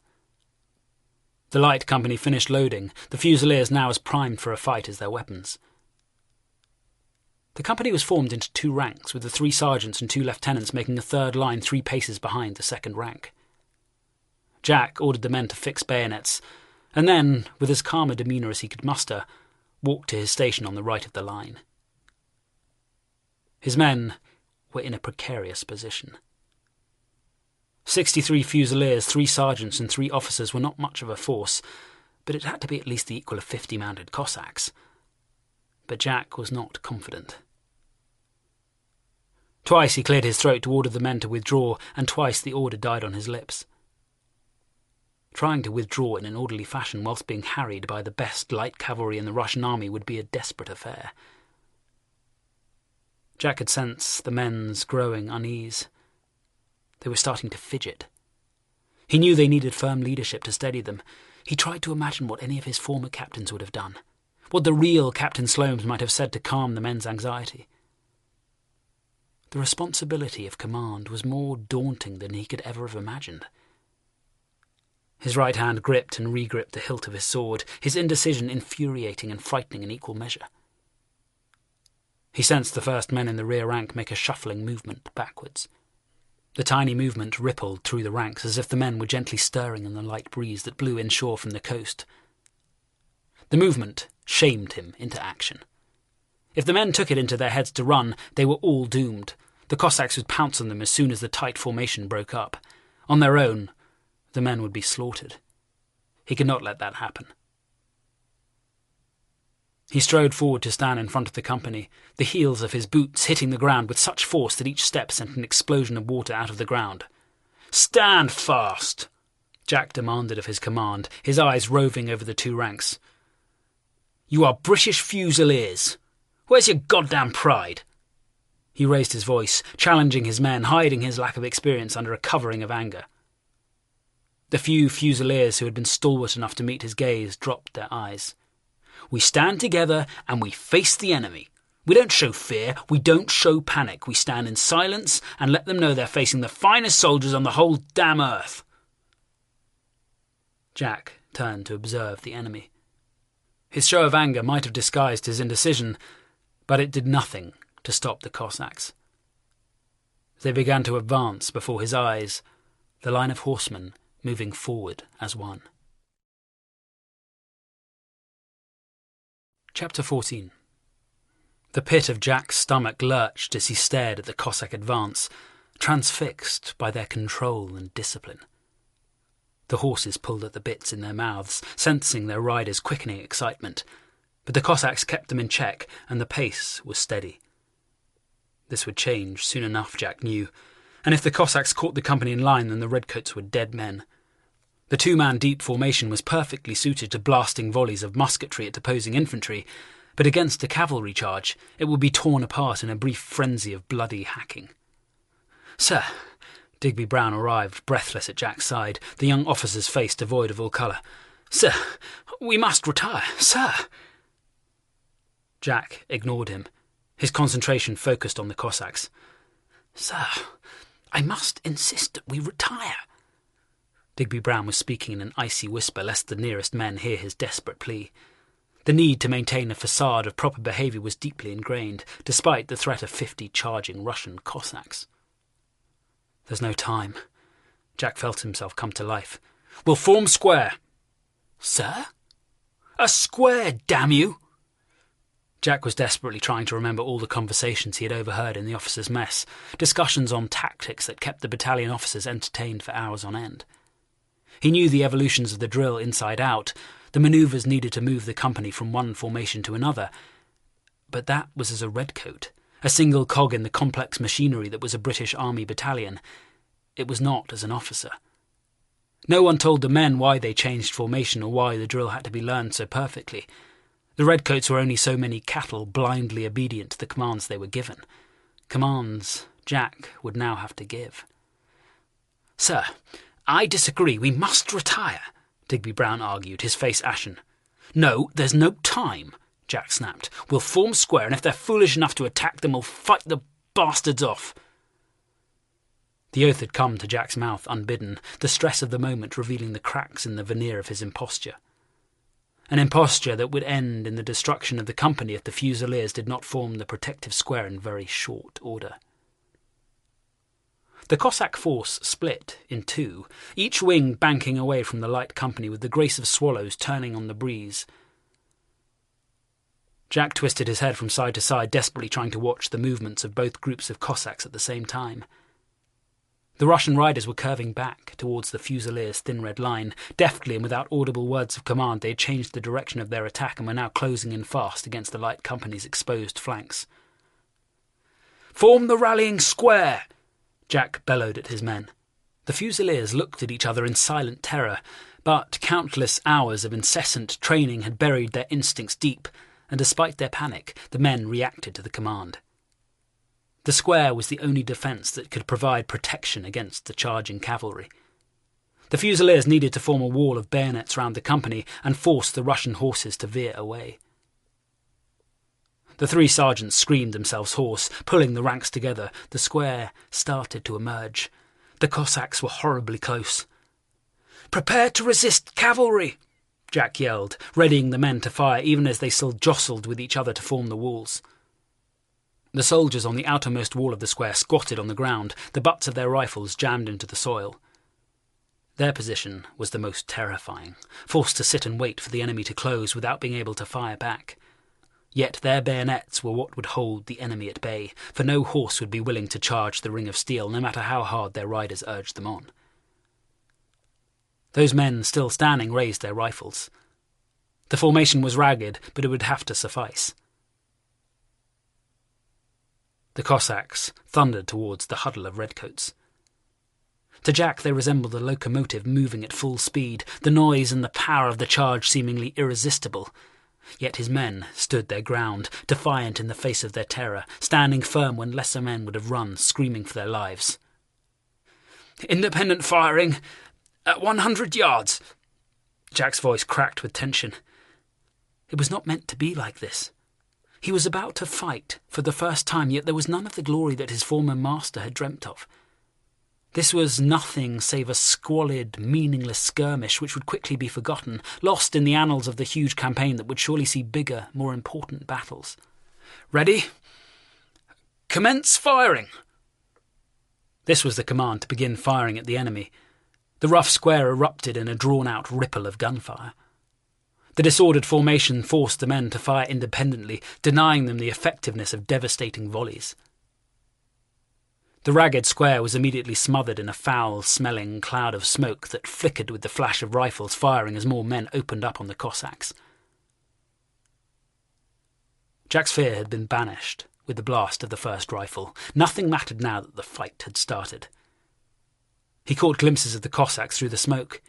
His eyes were watering and the noxious smell of rotten eggs filled his nostrils, but he could see that the rifle fire had emptied at least half a dozen saddles and left 3 horses heaped on the ground, their hooves drumming in pitiful frustration as the valiant animals still tried to respond to the urge to gallop. More riders fell as they swerved around the square and Fusiliers snapped off a shot at them.